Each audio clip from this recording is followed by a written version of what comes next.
Hello, everybody. It's so good to see you. And I have to say, Happy Easter, Happy Easter, Happy Easter. I know it's Monday and it's a little late, but I know I want to reiterate that I enjoy Easter and I respect Easter and I always will. And for those people or certain institutions that refuse to utter the words, shame on you. So, Happy Easter Monday. happy Easter, Jill. So good to see you. Hope you're doing well. And I hope you had a good time with the family. Yeah, definitely. Lots of running around and confetti eggs and fun stuff. Exactly. You know what? I insist. That's what I want to hear. I want to see Easter continue. I want to see Halloween. I Yeah. want to see trick or treating. I want to see all that stuff continue. And shame on anybody who's trying to put an end to it. How Oh, you I doing, didn't. Gorilla? Oh, I didn't have confetti eggs and all that, but I did stuff my face. Yeah, Well, and I saw your short. That food looks the bomb. My I did. goodness. I did do the other stuff, but it's like I got a little lazy. But I did do like the stuff I was snacking on all day. That's like by the time it came to the actual meal, it's like, it looks so good, but I don't. I want more. That would have been me. Yeah, that would have been me. Was that homemade beef jerky? Yes, my dad makes it. He's not allowed to bring anything else. And then my aunt made some homemade sausages, or like Oh summer my sausage. goodness. Oh, that sounds delicious. I haven't had an appetite lately, but I could somehow force myself to manage to eat a little bit of that if I had a chance. So congratulations on that. Yeah, I don't know about the how. I don't know about the summer sausage, but that beef jerky is it's definitely like only like a couple times a year make thing though, because that Well, I bet you it went fast, didn't it? we still this is the first time we actually had any left over. Oh, very cool. Then you'd be able to sneak some to take home. Oh, I had enough there. We keep it. Since my sister hosts the party, we automatically give it to Chris. If there's any absolutely any It's very leftover, it goes cool. to Chris. Since my sister Good hosts, idea. Right. That's excellent. I'm glad you do that. That is definitely full respect. and like me, I don't really eat that much salad there afterwards. So my salad ended up that I made that was demanded I bring that that ended up in my sister's fridge. I got to bring some ham home and some potatoes and gravy, but no, like everybody wants my steak or salad there, so that stayed at my sister's after we're done the couple bites that were left. That sounds like the bomb too. You were telling me about that last year. I could definitely handle some of that. Oh, it's very easy to make it. It's not really that bad. No, I know, but well, me being by myself, I don't know if I'd be able to eat it all before it went bad. I'd have to make a very small portion of it. Like, But oh, I can cut. You can cut the recipe in half. yeah, that's true. But no, that's great. I'm so glad that for you and Jill, I'm glad you guys had fun with your family. That's the whole Yeah, point is enjoy your family. And and I will admit, I'm not above myself to admit that I am jealous. If I had a family, I would have been spending it with them as well. So congratulations with that, and I'm glad. Well, I'm glad you had a good time, and I'm glad you guys are back and able to be here for tonight. yeah. Yeah, thank you. I Well, definitely we're don't glad to take be that for here. granted. No, in fact, the joy on those kids' faces when they're hunting eggs, I wouldn't trade that for anything in the world. PvP, how are you doing tonight? And what say you? What's up with you, sir? Not bad, not bad. One day of work down. Always nice to get through Monday and get the week started off again, so that's good. Actually, I had a good day actually at work, so that's nice. Beautiful. Um, yeah, Easter. Well, you know what it's like when you're a bachelor, right, Pop? And at my age, the only family I got left close by was my cousin, but we always usually just the main holiday we do is Christmas every year, of course. So he'll probably be emailing me any day now, I expect, though, because we usually have a spring barbecue sometime in April. I'll just go over to his place, and him and his wife will we'll do like a big barbecue and have lots of fun. So Excellent. Well, I'm glad to hear that, and I'm glad you could join us. So good to see you, PvP. yeah, always So, nice to be here, Bob. my pleasure. Stone Record, how are you doing, sir? Good to see you. Oh, not too bad for a Monday. For a And Monday, I know. Harpo is here. He jumped on my lap when I first entered the studio here. All ready to go? I need to put him on the payroll. He's all ready to go. He was purring away, and it's like, okay, we're all That's a set. good cat. Perfect. Right on cue, huh? He's ready to have a fun time with the Robinson family once again. Yes, I'm glad to hear that. And glad you're here as well. And my good friend Antiderivative Jill, how are you doing tonight, Jill? Doing wonderful. Like you said, I had a great time with family celebrating Easter. We had fajitas and jalapeno poppers Oh, and stuff. ooh, that And sounds so good. right Ugh. now, I am actually eating a chocolate rabbit. That's not an Easter meal. You got to go with the traditional ham or lamb. I'll I've take both I've and never all of had. the above. That sounds great, but I've never eaten those things for Easter. Have you ever eaten a lamb? I've had ground lamb. I made a shepherd's pie before. Oh, what I get is those the pre-seasoned ones from Walmart. There, the the I get it's the green package with the lamb there. I get the roast there. Then I go put it on the grill or on the smoker real low and cook it all up. Then you have some mint jelly with it. Does it have a gamey taste? No. Lamb has its own unique flavor. Yeah, I know. I've made it before. I didn't do it right because I just used my regular cooking habits, and it wasn't quite the right recipe for lamb. And then I read about it afterwards about different ways of cooking, and I thought, oh, I should have done it that way. So next time, if I ever do make it again, I'm gonna try it a different way. And in Yeah, one recipe I saw, they said to cover it with mustard. They said that gets rid of the gamey taste. And yeah. I thought, well, that's an interesting way of looking at it. I never had a gamey taste, but it has its own unique flavor. But I found it's real good if you put it on a smoker at a low temp.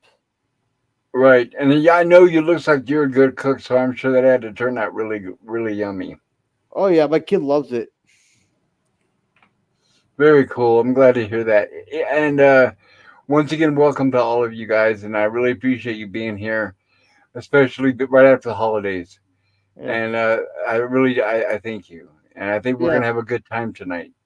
yeah. Speaking of appreciate people, let's say hello to our chat. Absolutely.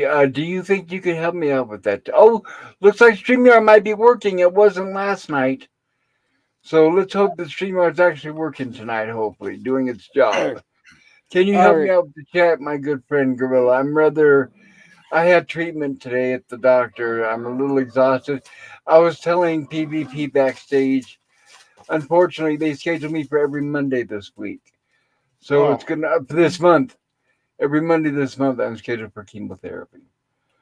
But I'm not going to give up this live stream. I promise, no matter what, come hell or high water, we'll do our live streams no matter what it takes.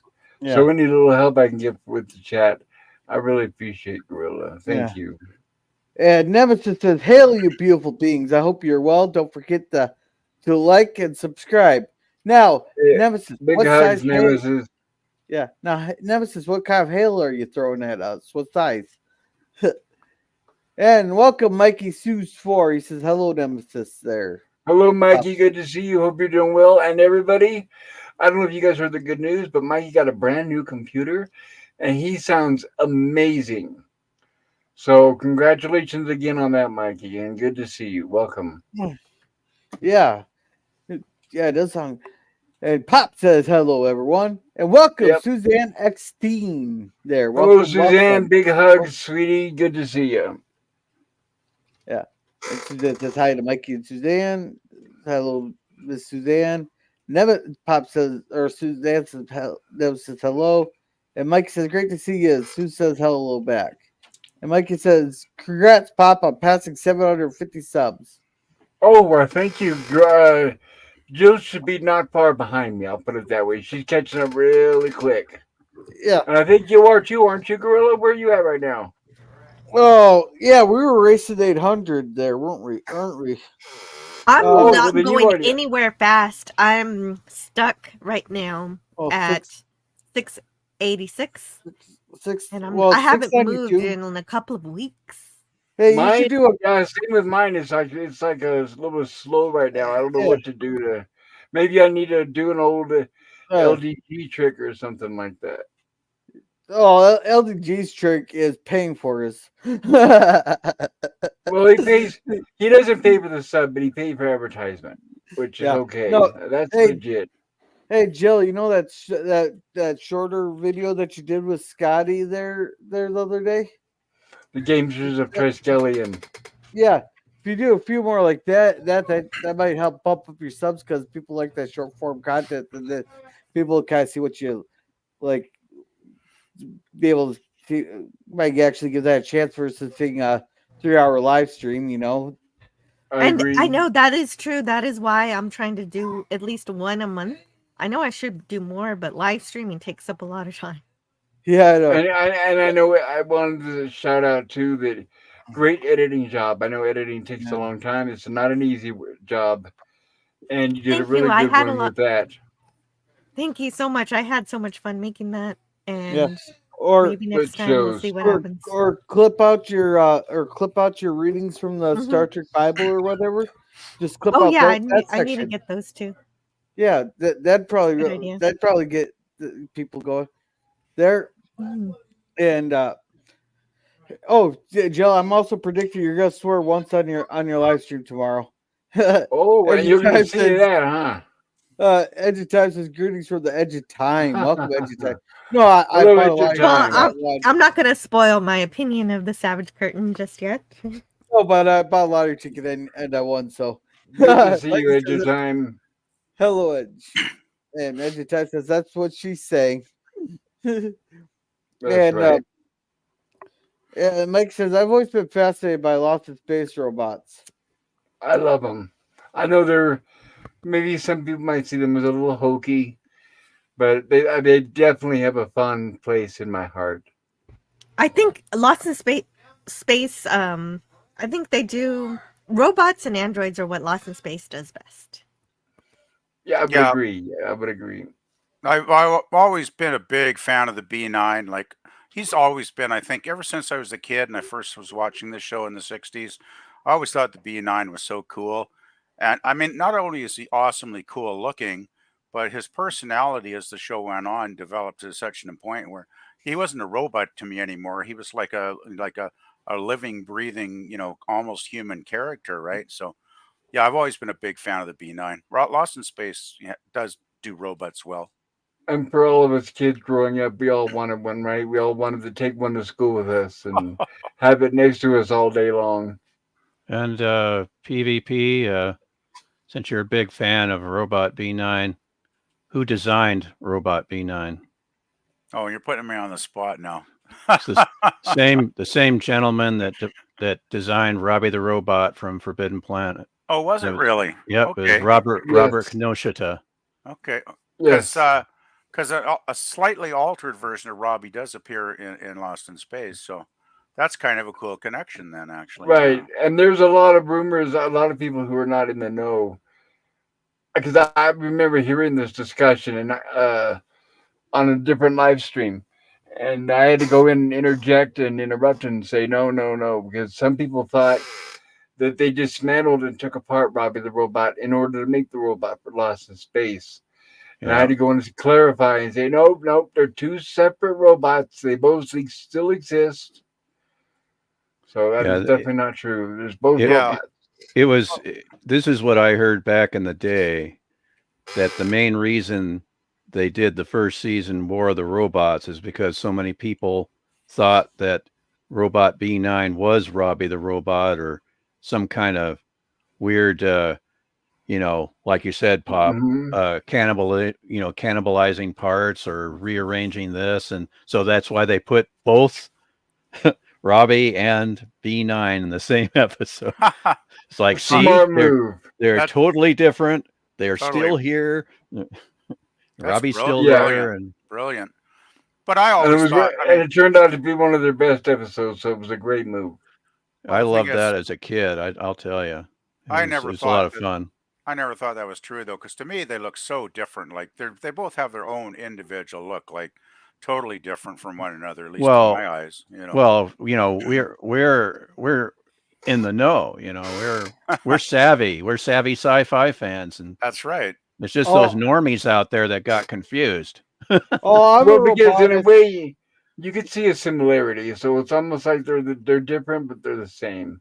Yeah, Oh, there's a little, with the what I call the speaker visor part. There's a similarity to that, and Yeah. and yeah. and they both are kind of, pardon me, robots, barrel chested. All right.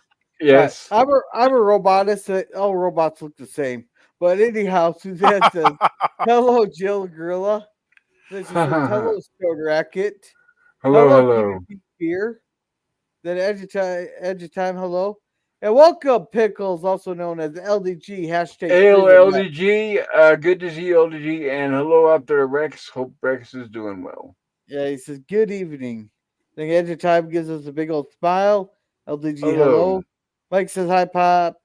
This Jill, Stone Racket, Bro Gorilla, and fellow chatters. Glad you could And Mike join says, us. hello, Pickles. All right. Hello. And Suzanne says, yummy lamb chops with mint jelly. Yes, exactly.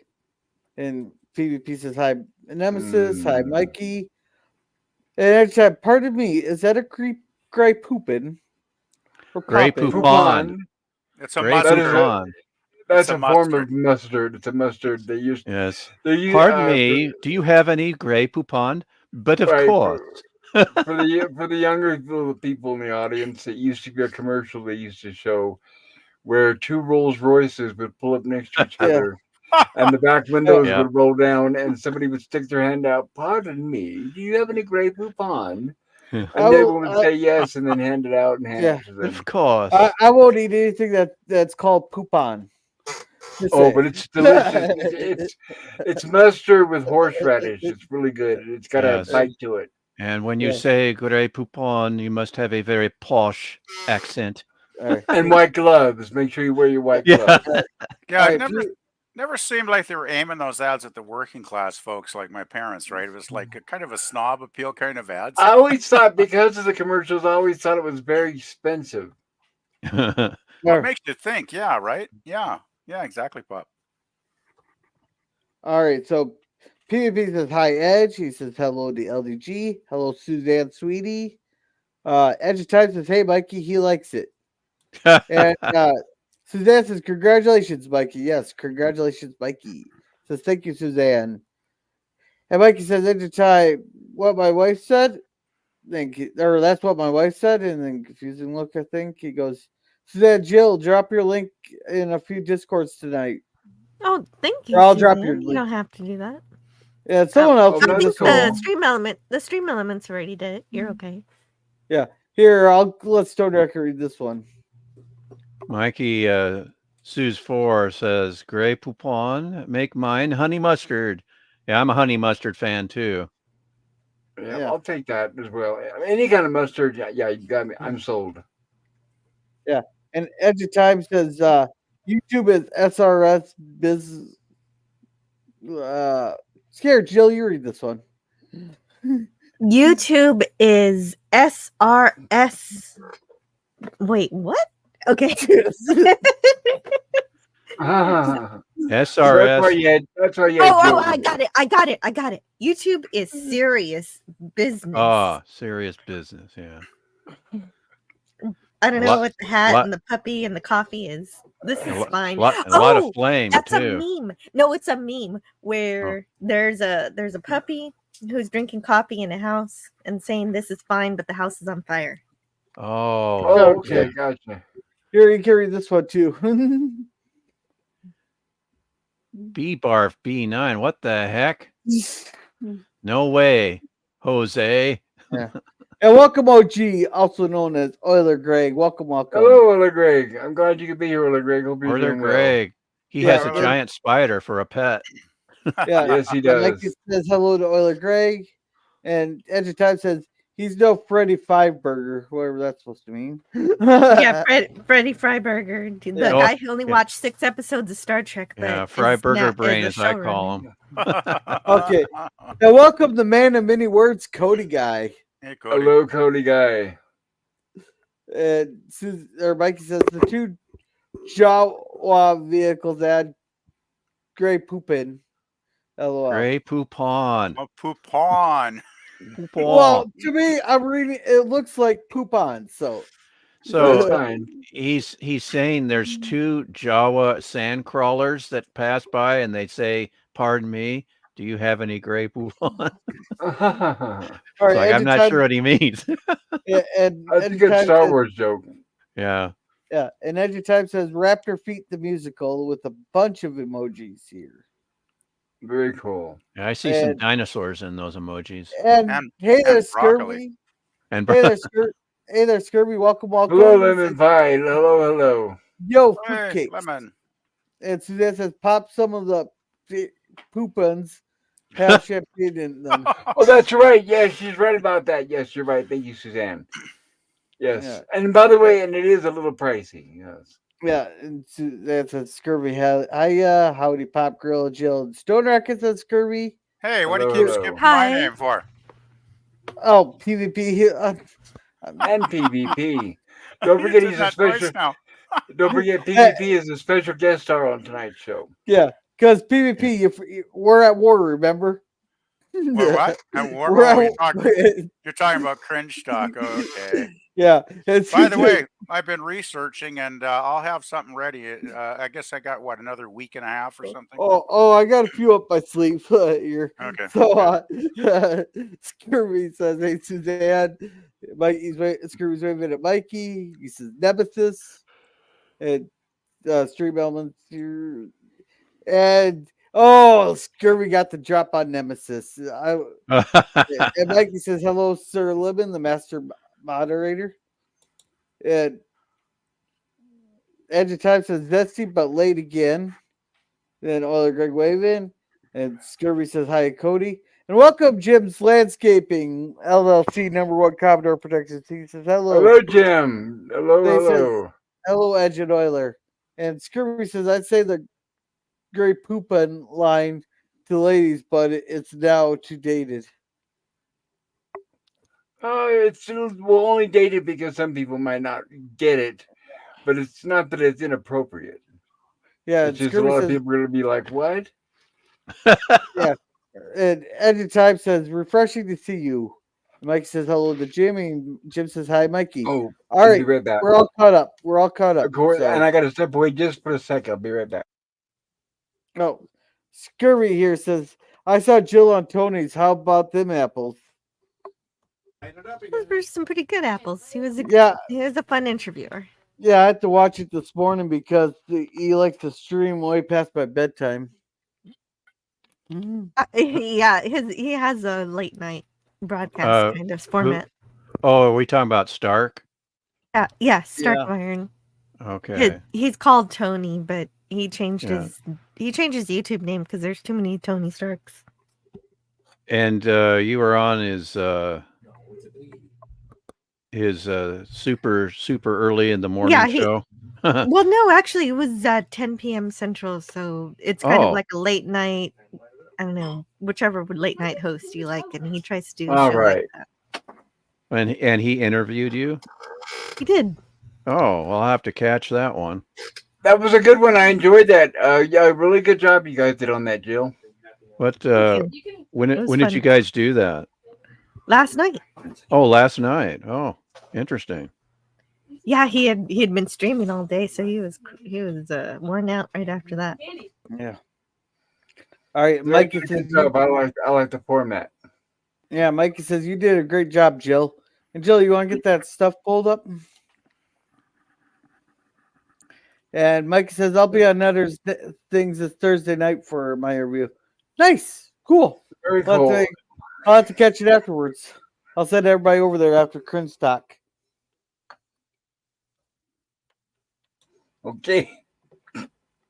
Good night, everybody. We are on season 2. Yes, go ahead, Gorilla. Oh, I thought you said good night, everybody.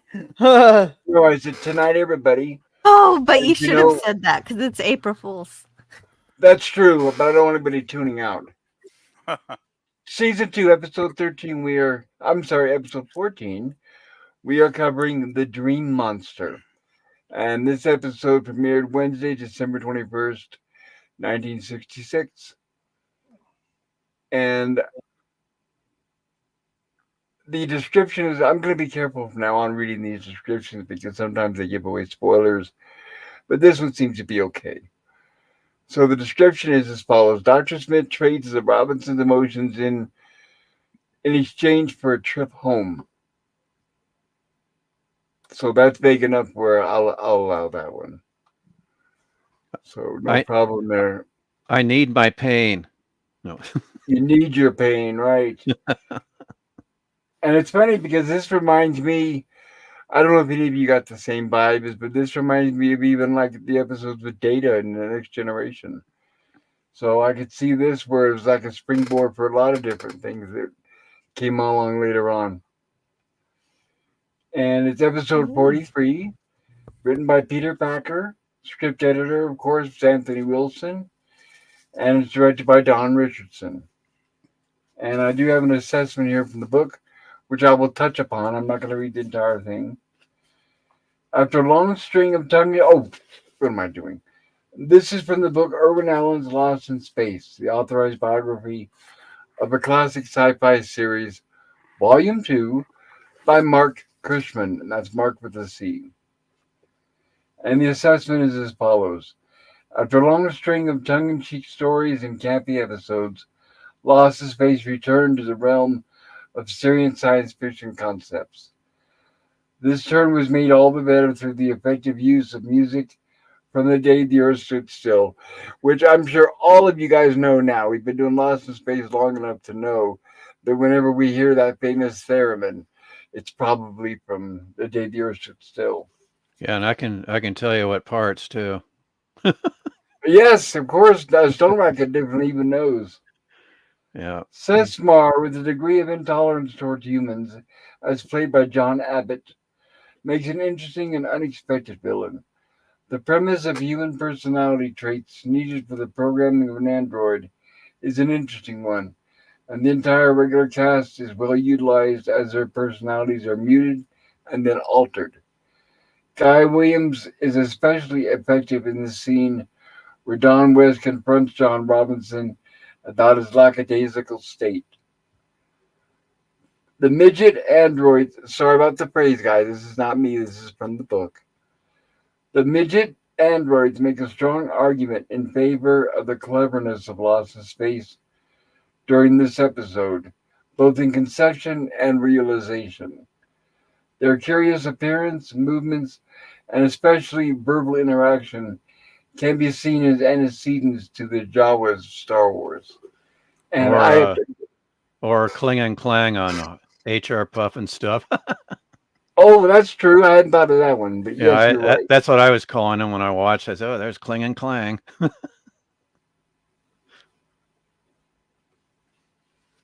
Okay, there's a lot more, of course, but basically what follows here in the assessment is just quotes from the episode. And there's not much point in doing that because we will be getting to those points. Lastly, present in the script is a brilliant plot device on the part of writer Peter Packer, chaining Don and Smith together. This is a nod towards the movie The Defiant Ones, in which a white bigoted man played by Tony Curtis and a black man played by Sidney Poitier are chained together and made to leave one another's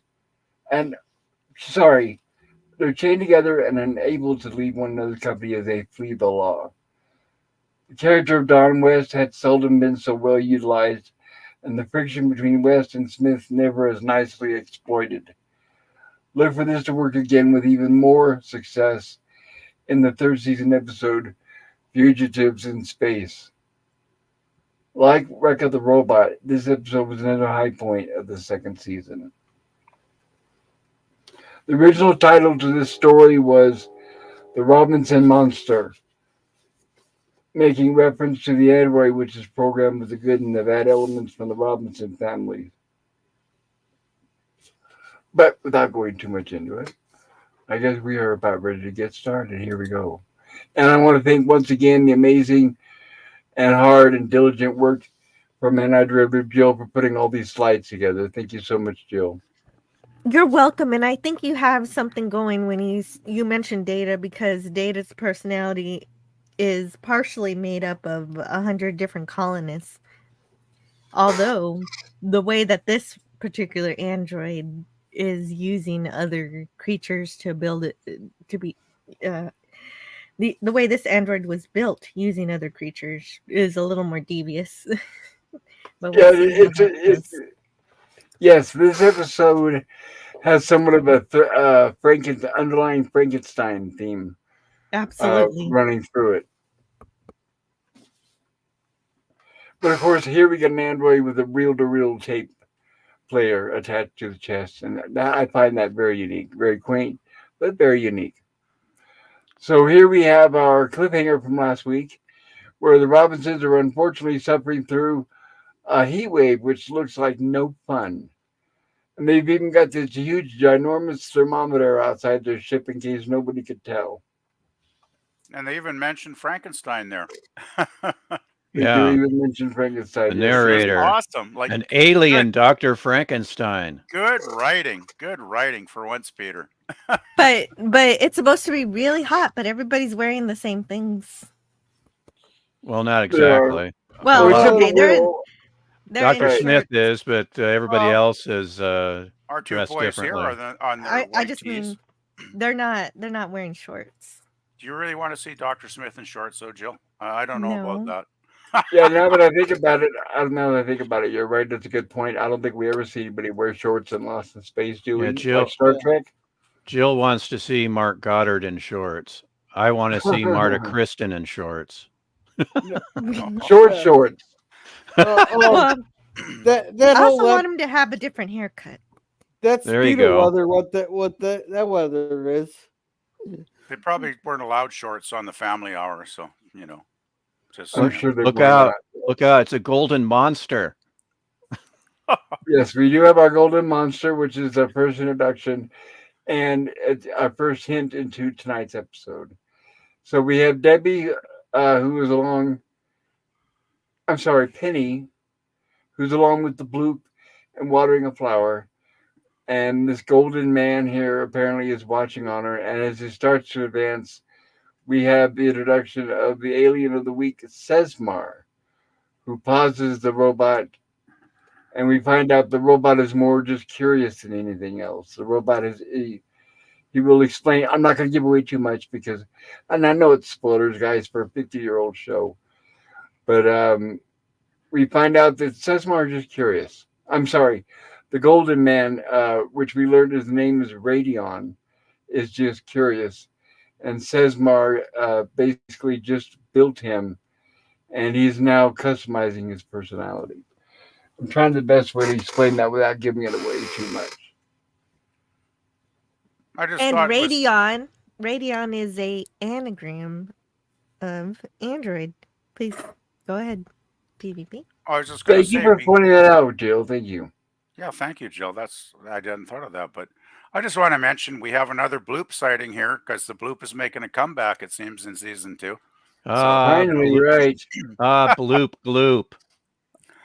What's more important is chariot sighting. Yes, we get a chariot sighting. And by the way, something I wanted to point out that I was going to mention last week and I forgot is whenever the chariot was not being utilized on the show, when it was not part of the script, CBS had it up front inside their lobby as part of the tour. So if you were a family and you were going to see the CBS tour during the day, you would see the chariot sitting there in the lobby. And they did have ropes around it. I'll have a picture I'll be supplying here eventually. Oh, cool. So it was roped off, but it was able for families to come and visit. Ah, the good old days. Unfortunately, Oh, that's no longer the case. that must have been great. I just want to Yeah. mention, like, here's Penny's qualities right here, right? Like, she's just full of positive qualities, you know? She is, which is exactly what attracts Sesmar. He likes those qualities in Penny, and that's the first thing he wants to do. Is he wants to? I'll use the term borrow the qualities from Penny and place them into Radeon. Does this robot remind any of you guys? Now I'm old, but do any of you guys remember the show in the '70s that only lasted one season called Holmes and Yo-Yo? Do any of you guys remember that? I've heard of it, but I've never seen it, Pop. It was a buddy cop comedy where one of the cops was a robot and he had like a similar thing in his chest like this. But it was smaller and it was an LED calculator. And it was John Shuck, the guy who was the Klingon ambassador. Basically, it said, Starfleet regulations, that's outrageous. Well, he started. Yeah, I So remember here we John are. Chuck was in it. Yeah, yeah. He was also the sergeant on Macmillan and Like Wife. Milne and wife. Yep. He was also Leonard Nimoy's brother-in-law, and that's how he got the job in Star Trek 4 and 5. Oh, interesting. Plagiarism works, doesn't it? Yeah. So we get And the Green the thing is, Monster. we Go ahead. didn't Radion crush that flower. How upsetting. I know, horrible, right? Well, It's Radion's horrible. like an innocent child. It's kind of like, if you guys remember, it's reminiscent of the scene from Frankenstein, where Frankenstein has the flower, but it actually Right. crumbles in his hand because he's Well, he strong and clumsy. no, the little girl gives him flowers and she throws them into the stream. And of Yes. course, when they run out of flowers, What the are you gonna do? monster takes the girl because he thinks that she's just as beautiful as the flower and will float. It's like, uh-oh. Yeah, Have and you we guys will get seen to the that uncut? Have you guys seen the uncut Frankenstein, which has that whole sequence? I For now at this point, anytime you buy it, like if you buy the 4K Blu-ray or any of those, they all include the scene now. So it's Yeah. pretty much it's considered restored. Yeah. And yeah, I will be showing that movie on our horror sci-fi stream, by the way, everybody. I know I've been talking about it, but I really, really mean it, and I'm going to show it soon. I have seen it with the original scene, actually, Stone Racket, because Yeah. it was on a movie channel. Like, oh, geez, probably back in the '80s when I saw it. Now, Yeah, and it was the they complete version with the little girl getting tossed yeah, in the water. they restored it originally on VHS back in the day, Yes. and I'm glad Okay. that they continued through all the DVD releases and whatnot. And they found a print, an uncut print of all places in a British film vault. Nice. That's how they got all that restored. It's amazing where these things turn up, right? Sometimes I've Yeah, heard like an episode of something will show up in somebody's garage because they have a 16 Yep. millimeter print for yeah, some reason. It's like, Somebody's grandpa died, and they found it in part of their collection, that kind of stuff. yeah, But yeah. I want to, excuse me, I want to remind everybody the only person that was not happy about that restoration of Frankenstein was Boris Karloff himself. He's the one that had the scene removed, hmm. and it was in the contract that it could not be restored as long as he was alive. So it wasn't until after Karloff died that that scene was finally restored.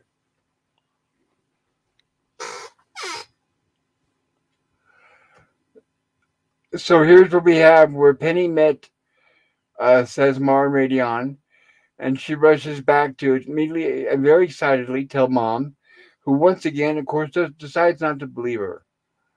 Just like they do Will and like everybody else in the show, they still have not learned to believe what they say by face value, I guess. Well, it's the Gilligan treatment. We And talk right, about this and like Gilligan, same thing on Gilligan, right? Every time Gilligan finds something, nobody believes him. Yeah, You even always, though it's like everyone has amnesia about the past year and a half and all the creatures they've seen. It's just a touch of heat stroke, Jill. That's Right. one of my few complaints with the episode is there seemed Yeah, to be I some saw, large gaps and in she memory. saw a creature, and I'm like, no, I didn't see a gill man. I saw a golden android. Yeah, but I Penny think the calls it a creature, right? I and I know. think I'm just. I think the We were talking reason about why Universal before, so anyway, go ahead. right, and I think the reason why they all do it, Lost in Space, Gilligan's Island, and all that, is because it's too easy, and it pretty much cuts too much out of the plot if they just suddenly everybody agrees with them and believes them. So I think that's the reason why they do that. It's part of the script. It's because they want, yes, the main character to tell everybody what they experienced, but they want everyone to experience it on their own as part of the plot. Yeah. But Hey, I think can that's we? why it was a common trope. Yeah. Talking about common tropes, can we catch up on chat? Good idea and a good segue there, Gorilla. Thank you. And Jim says on Wednesday is my 2000 live party. Well, congratulations on 2000. I'll try to be there at 1 o'clock Eastern. Jeez, yeah, I'll try to be there. congratulations. Congratulations, Jim. And Congratulations, Jim. also on your And Mike haircut. says, I'll be there, Jim. Yeah, I won't be. I'll be able to get on the panel, but I'll try to be in the chat. I'll try to stop by and say hi. But that's one of those. I'll be at work. And Mike says, I want only problems. Says Edge of Time. There you go. Challenges, And, challenges. and Scurvy says, Stonearker needs his Garbanzia. Garbanzo. Anyone know the reference? Garbanzia. I know what garbanzo beans are, but I'm not sure of the reference. Yeah, I'm puzzled. Yeah. And Mikey says, I only need answers. And here you go, Jill. Hello, Maggie. Hello, Matt G. Welcome. Good to see you there. Yeah. Welcome, Matt G, also known as Taylor Swift greater than No, Disney Star Wars. don't say it. Don't say it. Just say Matt Oh, G. oh, come on. It's not like you set the bar too high. Mikey He says, didn't. hello, Matt G. And and Mr. Swift. Here you go. Oh, Here you go. lemon pie. Who wears short shorts? Oh, that's one of my favorite commercials from the 70s. Right. That's back in the day when only the people that should wear them wore them. That's These right. days now, all the wrong people wear them. Hey, Oh, hey, yeah. those crazy dukes are comfortable, all right? And Jill, We won't judge. the ad that had the short shorts, that was a product called Nair hair removal. So it was for those gals that wanted to use that on their legs for the short shorts. Yes. And to find out, I remember when I was a kid, I was thinking, okay, that's good. They're good looking with the short shorts. And then later on, you hear that apparently that nair was very painful. Oh, So I really? feel sorry. I wouldn't know. Yeah, no, I did. I tried it once. It kind of burns. I was like, why do people Oh, use this? yeah. If it burns, that's Maybe yeah, I Yeah, don't know. not I don't good. understand. not good for the skin. That's probably they don't make it anymore, do they? I know they do still make it, but Oh, I they don't do? know if they. I don't know if they've improved the formula or Yeah. anything. Yeah. Yeah. And It's like I'm not a female, but I wouldn't do it personally. Yeah. Well, And- razor works just fine. Yes, And, there you go. Jim says, speaking of haircuts, got butch today. Yeah. Yes. Jim, you look good. Yeah. And Edge of Time said, with my eyes, I scan the skies and find my fortune there. A host of priceless dreams unfolding songs of bluebirds sing. The earth, the sea belong to me. I'm richer than a king. Very cool. I appreciate you sharing that with Okay. us at your time. And Edge of Time says, we wear short shorts. Interject with that. There you go. And Mike, Yeah. he says, John Abbott Seymour did some Shakespearean theater in his early career. He sadly passed away in 1996 at the age of 90. Yes, Yeah, he did. And he was also in which in episode Star of Star Trek. Trek? Errand of Mercy. Errand of Mercy. Is That's it, right. is it Yes. Airmore or something like that? He was the head guy, I think. He's the wasn't he? head guy. Yeah. He's the leader of the Organians. Yeah, the Organians, and very, very good acting in that episode of Star Trek. I thought he was Yeah. really, really good. In And this he only episode, did, he's doing things a little broader.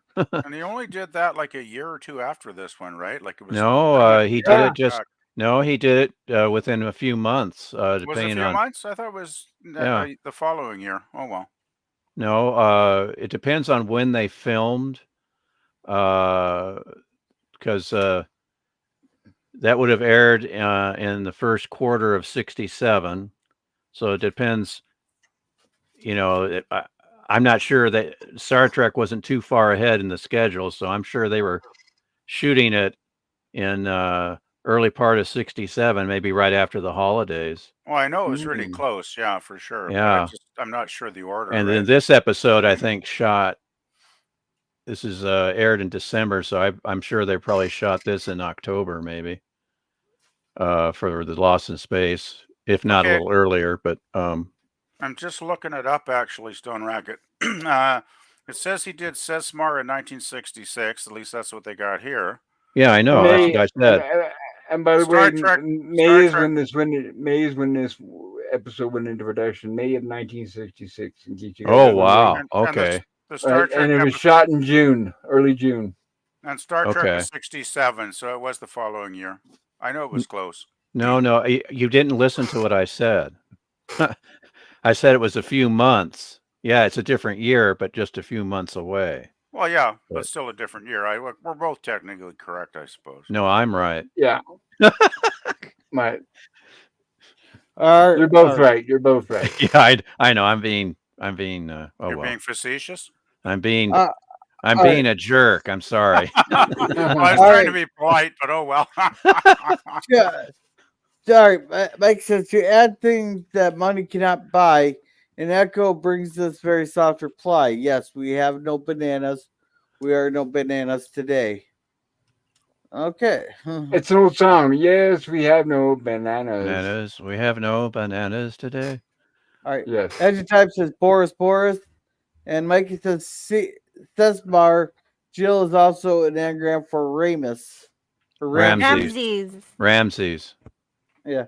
And Scurvy says Gorilla is trying to get them renamed Gorilla Dukes. No, the Gorilla Duke is going to be a whole new product there. Hey, man, if people can sell pants with holes in them, just wait until you see what I do to the Gorilla Dukes. All right, Susie or Mikey Zeus4 says trivia on one scene. Penny sings "Soldier, Soldier, Won't You Marry Me?" In that song, a deceitful soldier tricks a trusting maid out of her grandfather's coat, hat, boots, and gloves. It's an old song. It was a nice throwback. I was glad they included that. And speaking Okay. of marriage, Gorilla, which cast member asked Angela Cartwright to marry them almost on a daily basis when they were in production?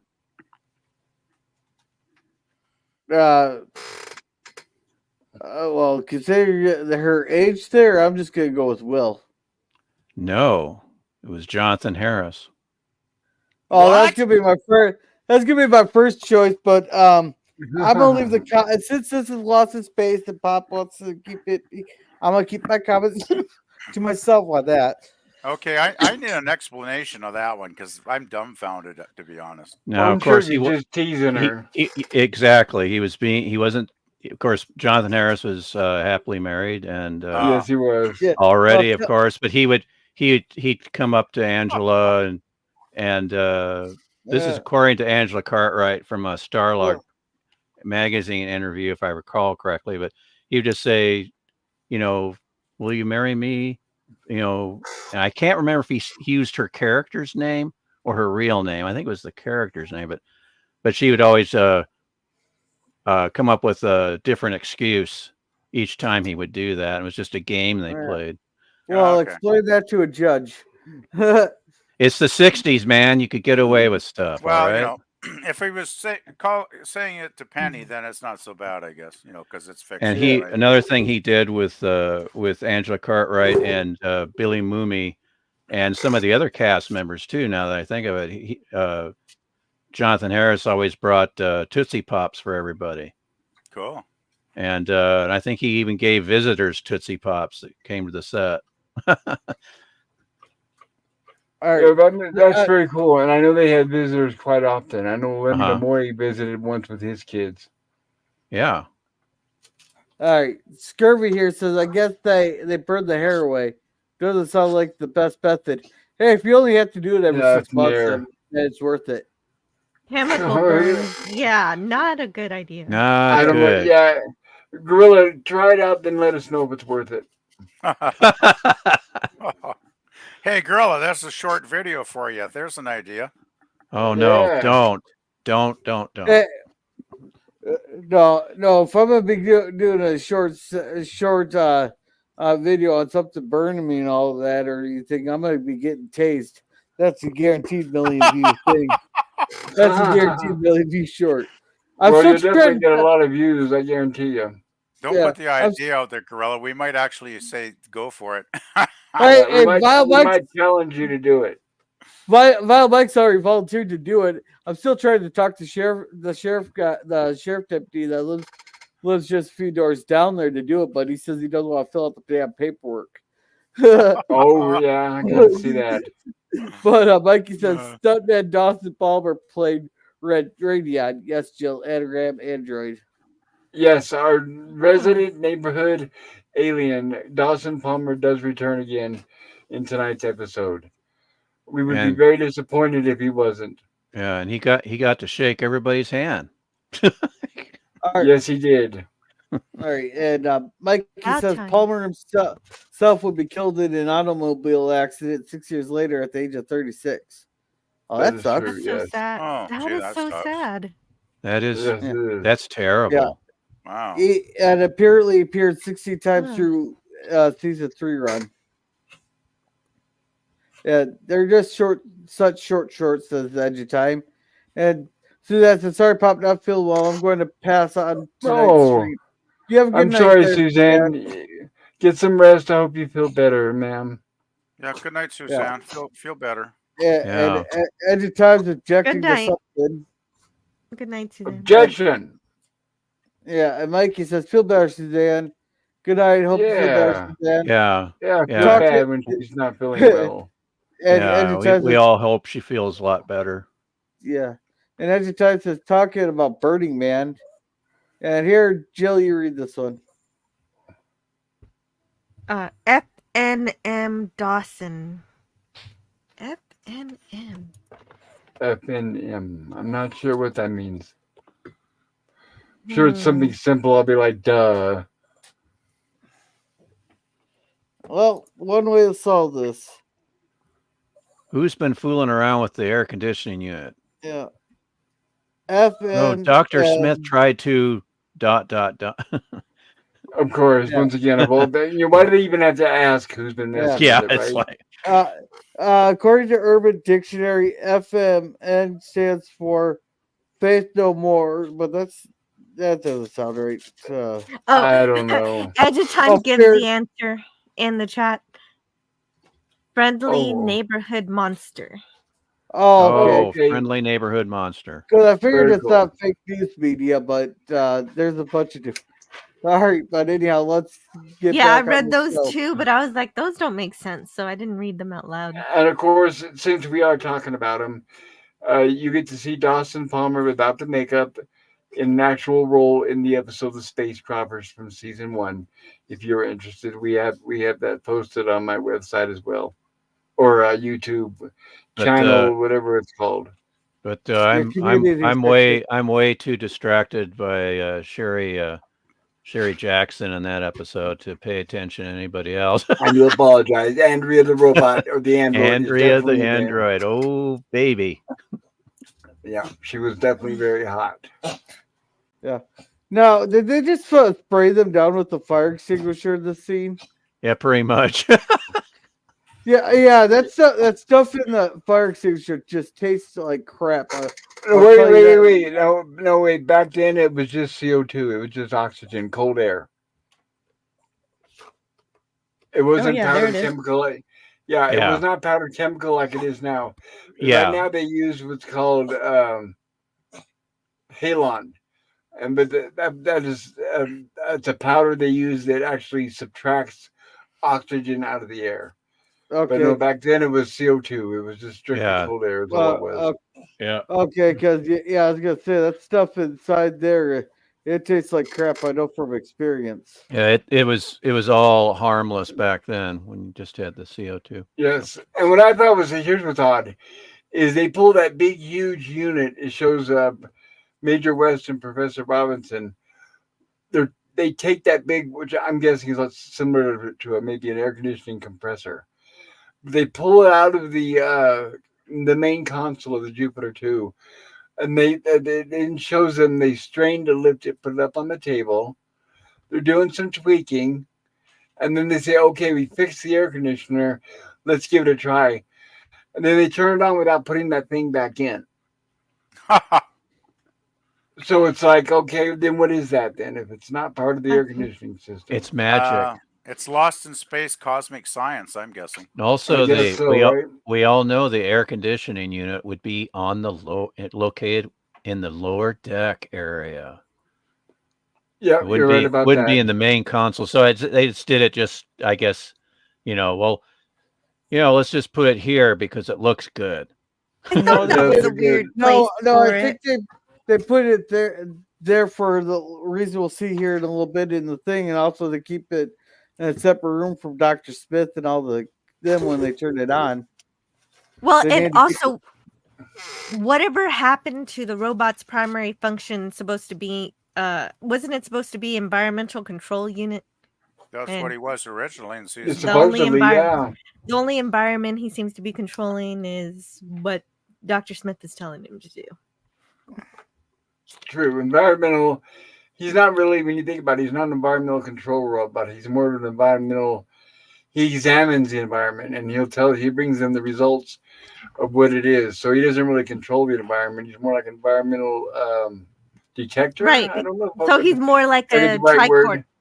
He's more like a Yeah. tricorder. Yeah, exactly. Like a tricorder. That talks to you and plays chess. Right.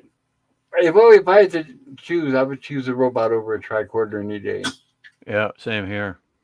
Yeah, it'd be more fun. And here they get blasted.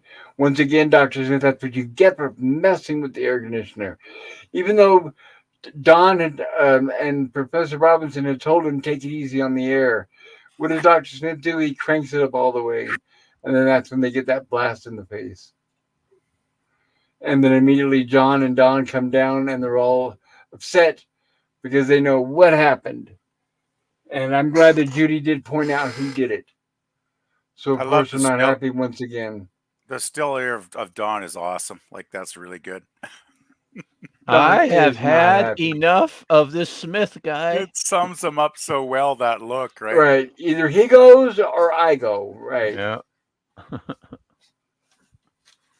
So Dr. Smith, without thinking anybody would take it seriously, volunteers to leave. Yeah. Well, they should have sold it the old Western way. Laser pistols at 50 yards. Oh, that's one way of doing it. Family hour. Family hour. Yeah, I know. Sometimes I wish this was on And- later at night so they could get away with stuff. And Dr. Smith is surprised that they're not defending him. He was hoping that somebody would interject and say, no, you can't leave, but no, they're not. And Professor Robinson even says perhaps maybe in a few days when everything cools down. Yeah, look at that look from Maureen there. It's like she didn't even stick up for him this time. Like, she's kind No. of fed up too. Poor Marine, she's suffering in that heat too, especially because she's the one that slaves away in the kitchen, right? Oh, yeah. So it looks like Dr. Smith found a nice cozy place here for the evening. So he's got his campsite there. He's got his leaf set up there where he can pull it with a string for some air. And it looks like he's eating grapes, so he's not doing so bad. Beulah, but this peel time me a he- grape. Yeah, but this time he has to do the fan himself because he doesn't have the robot. That is true. He does have to do that himself. And he's still fully clothed with, I'm guessing, some kind of covering over his lower half of his body. So he can't The be blanket. Yeah, the usual silver blanket they use. Oh, I But thought, wasn't it is it a blanket or a sleeping bag? Blanket? Yeah. I'm not sure, I guess. I don't know if they get a good look at it or not. Yeah. But Go right ahead. I was just gonna say, unbeknownst to him, he looks like he's gonna get a couple of visitors. Cling and clang.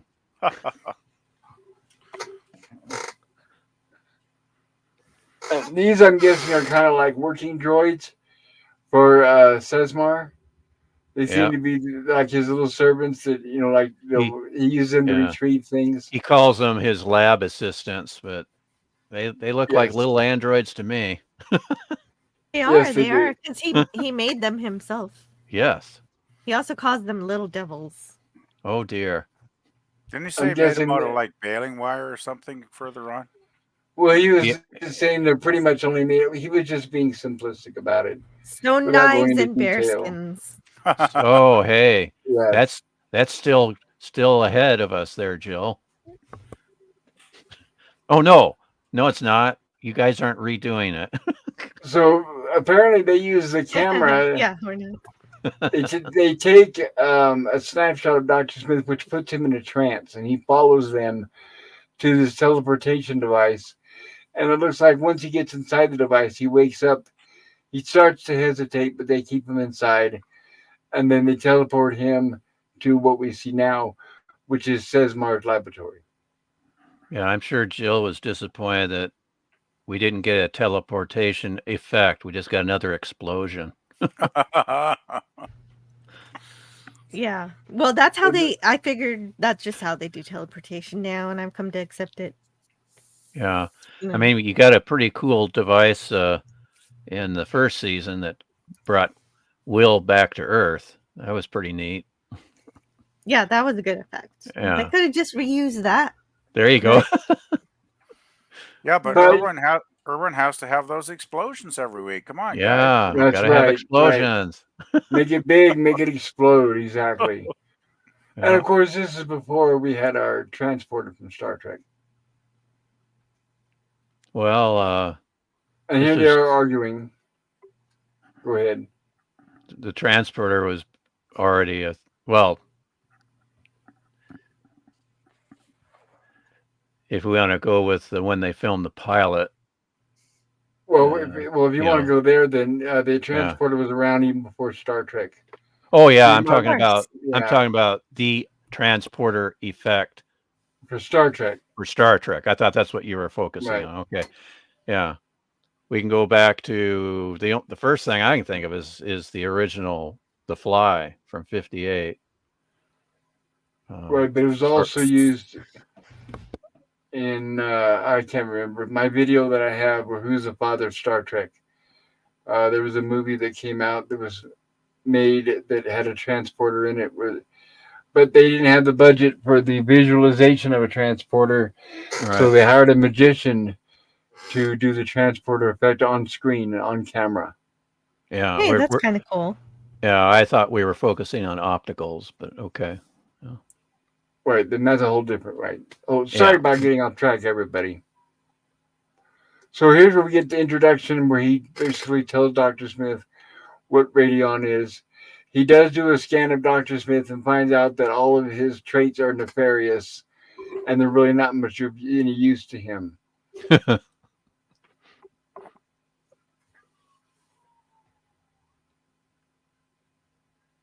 And of course, Dr. Smith, the first thing he says is maybe they can make a deal to get him back to Earth. And once again, the alien knows exactly what Earth is. He's like, Earth? Oh, okay. But he makes a deal with Smith that he wants some of the traits from the Robinsons.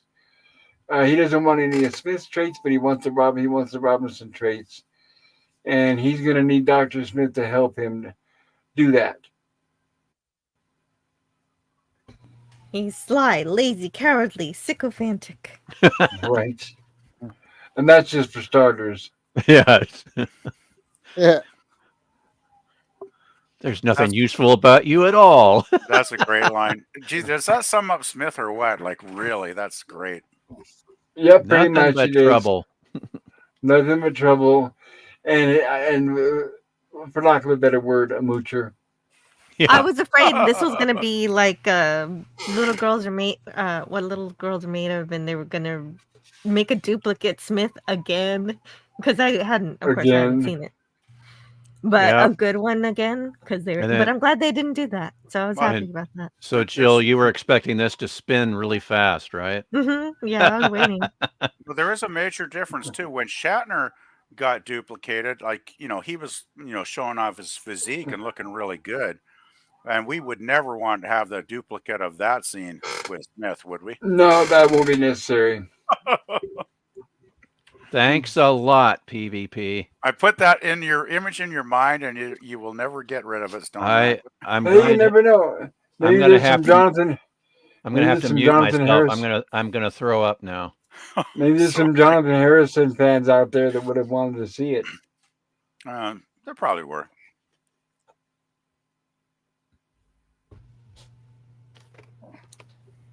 And by the way, I wanted to mention really quick the beginning scene where Penny was with the Golden Man when it first showed her watering the flower at the beginning. These are notes from CBS programs and practices. They were very, very concerned about that scene, and they Of said course.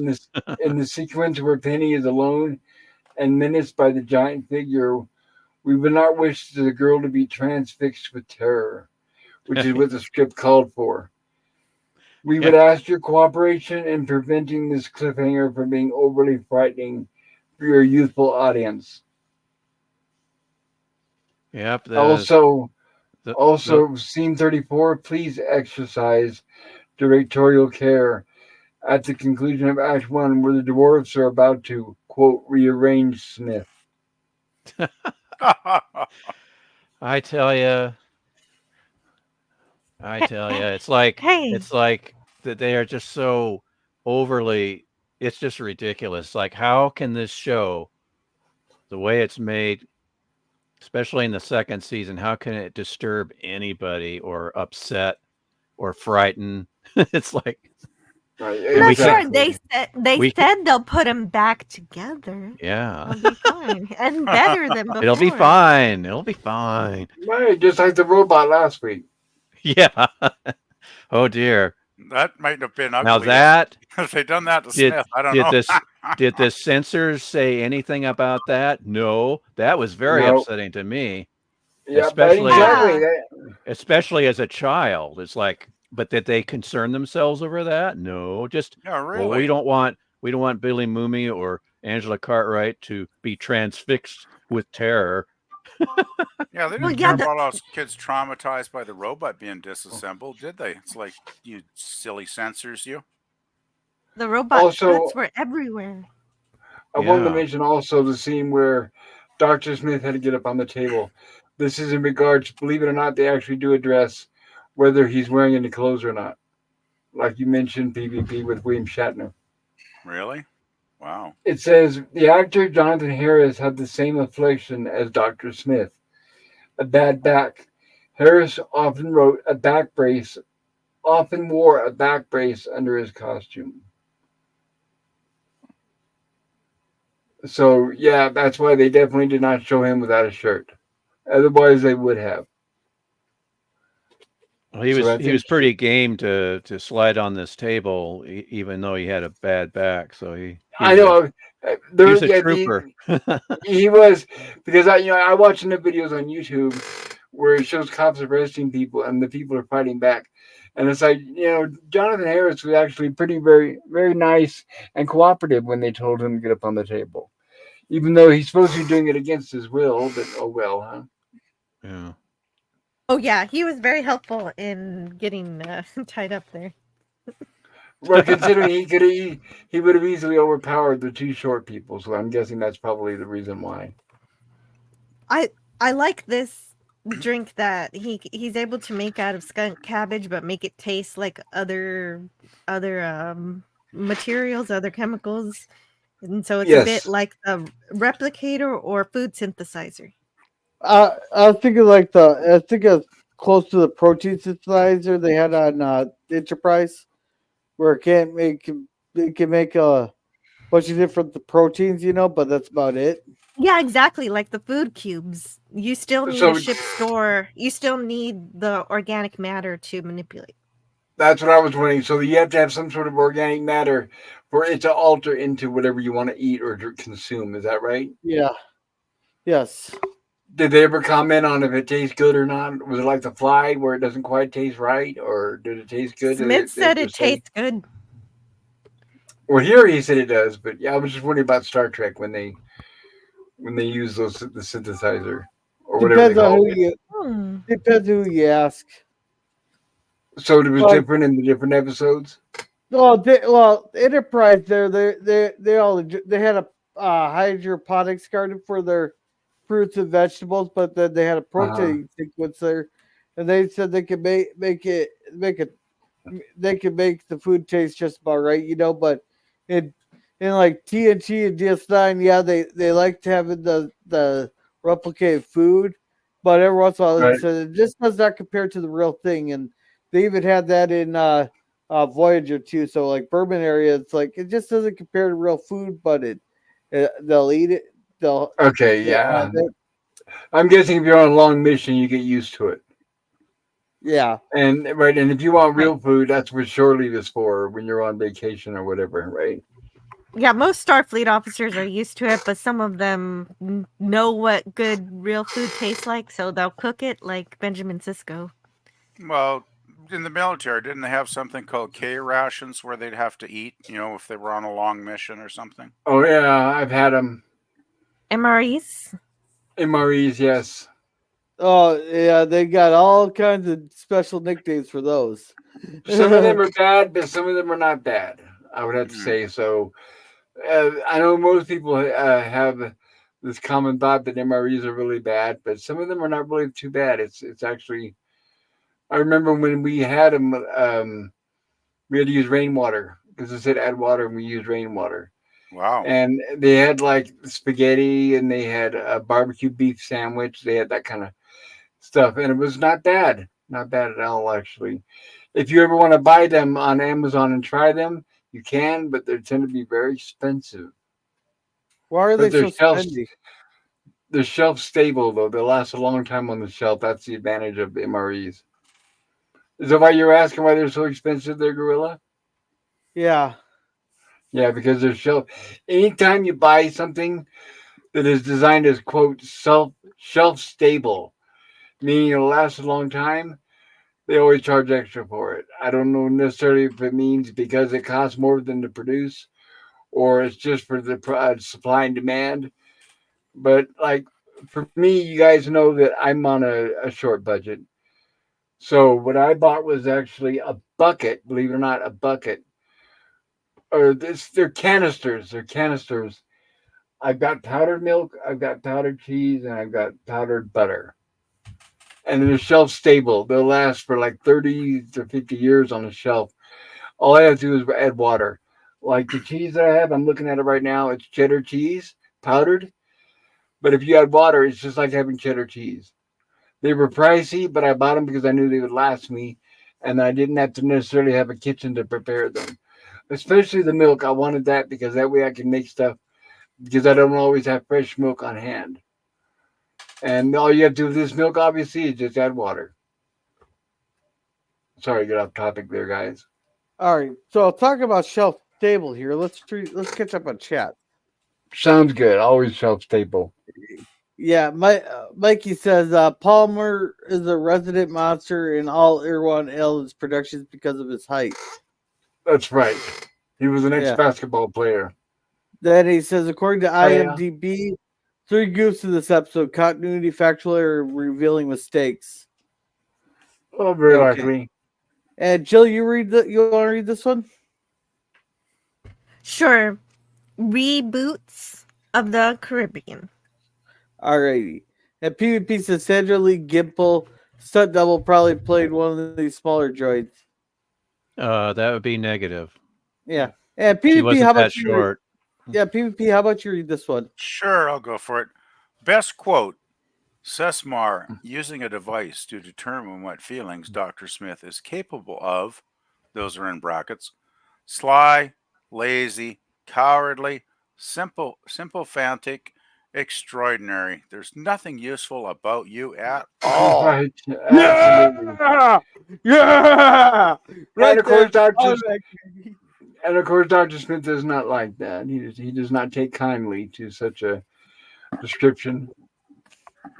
All right. And Scurvy here says Smith has fallen and he can't. Smith has fallen and he can't get up. Oh God, those That's commercials right. are so annoying. Do you want him to get up, Sir Lemon? Stay And down. Stay Mikey down. says, Mikey, I sympathize with a man with a bad back. Mikey Smith might be getting a bad rap. Well, it helped the character. It's interesting the fact that Jonathan Harris actually had a bad back, had to wear a back brace on set, and he included that into the character. It kind of helped. It fleshed out the character, added more dimensionality to it. Do you The think they bad back, changed? the bad eyes, so on and so forth. What do you think the pain? Oh, the pain might have occurred to him because of his bad back. Like I'm guessing. Yeah, he brought all that. Yeah, all that was him. That's the device I'm talking about. They pull it out, they work on it, they tweak it a little, then they say, okay, turn on the air conditioner, and they turn on the air conditioner and it works. Well, that device is sitting on the table. So I'm like, oh, okay, well, whatever. Yeah.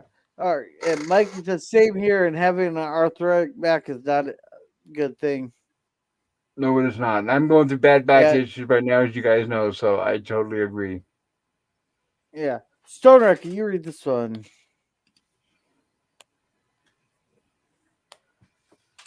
Stoner? I Memby MREs. Oh, Edge of Time, are you in the military? So I think he Yeah. said I think he meant he remembers them. Yeah. Then Yeah. It says, pork chop chow mein with pineapple slices. That actually sounds yummy. Yeah. Meals ready to eat are meant more for survival training courses. Oh, I've heard all kinds of different names for them. So, I've Then, eaten them camping too. and Mikey is thanking the AI there. Well, Jill, And what did you Devin- think about them? Which from which you sampled? What did you think? Yeah, they were good. I got one that was chicken and rice and veggies and stuff, and it was nice. Yeah, it's not as bad as they're cracked up to be. Yeah, they've got a I had- bad reputation. I had the beef stew once. And yeah. Anyhow, Nemesis said, scurvy. Then it gives the skull he's dead. I Oh. always thought Freddy was a dream monster. Dream Master. Yeah. Here you go, Stoner Eckett. You're the master singer. I don't know what the tune is.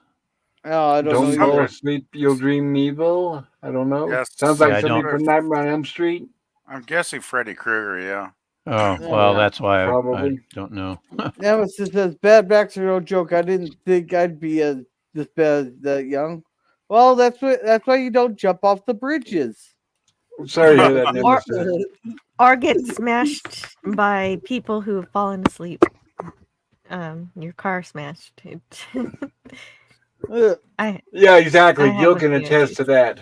So Yeah, I have. is your back sore after getting Yeah, smashed in the car? everything is, but it gets better every day, so I'm not worried. Okay, that's pretty normal reaction though. Like usually you Yeah. start to feel it after a couple days, right, Jill? Yeah, your body's in a little bit of a shock there immediately after the accident. You'll feel it. Mhm. And MREs are always putting pretty good here in Canada. I must Nice, admit, Nemesis. I've never had one. Gee, now I'm getting curious. I might have to go seek those out just to try them. They're like I Yeah. said, they're not bad, but they're a little pricey, is all. Well, maybe not immediately then on my Yeah. budget, but And Nemesis says, "Oh, Dream Monster. Okay, all right, we're all caught up with chats. Let's keep her going." Okay, so he did. They sent him out back. So now they're talking about Dr. Smith while they work on the air conditioning unit.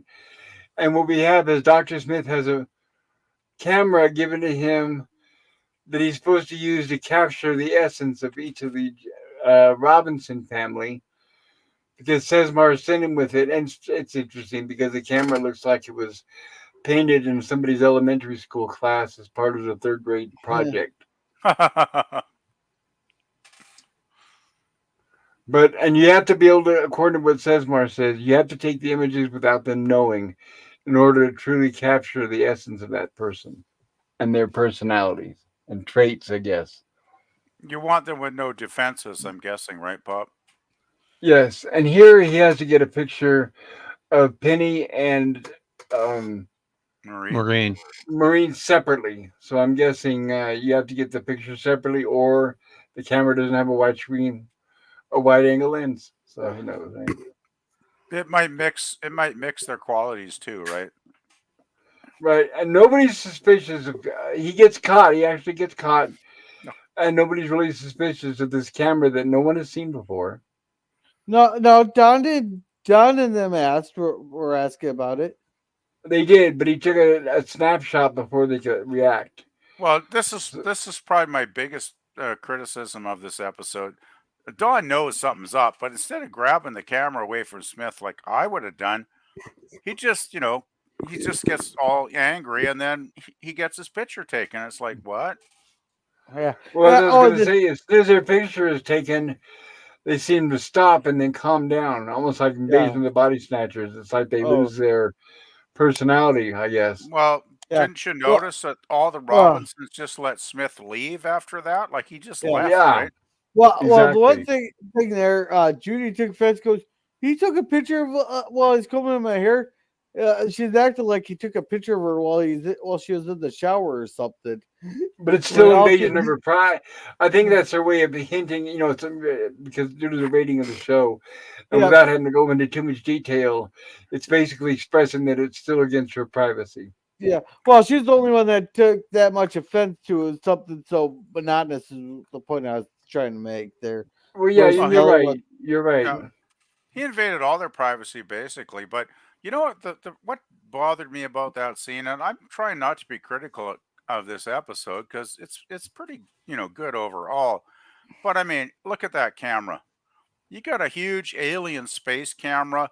Don't you think Professor Robinson and Don at least would have realized this is not standard, issue for the Jupiter 2? Like this is not an Earth camera. They There's may something have. fishy, I think they right. That's just it. They were upset when they saw it, if you remember, and they started to react. But he took a picture of them before they could do anything, and I think that's what stopped them. But I think Okay, I'll go with there's that. a But I bigger could be wrong. there's a bigger problem though. Go ahead.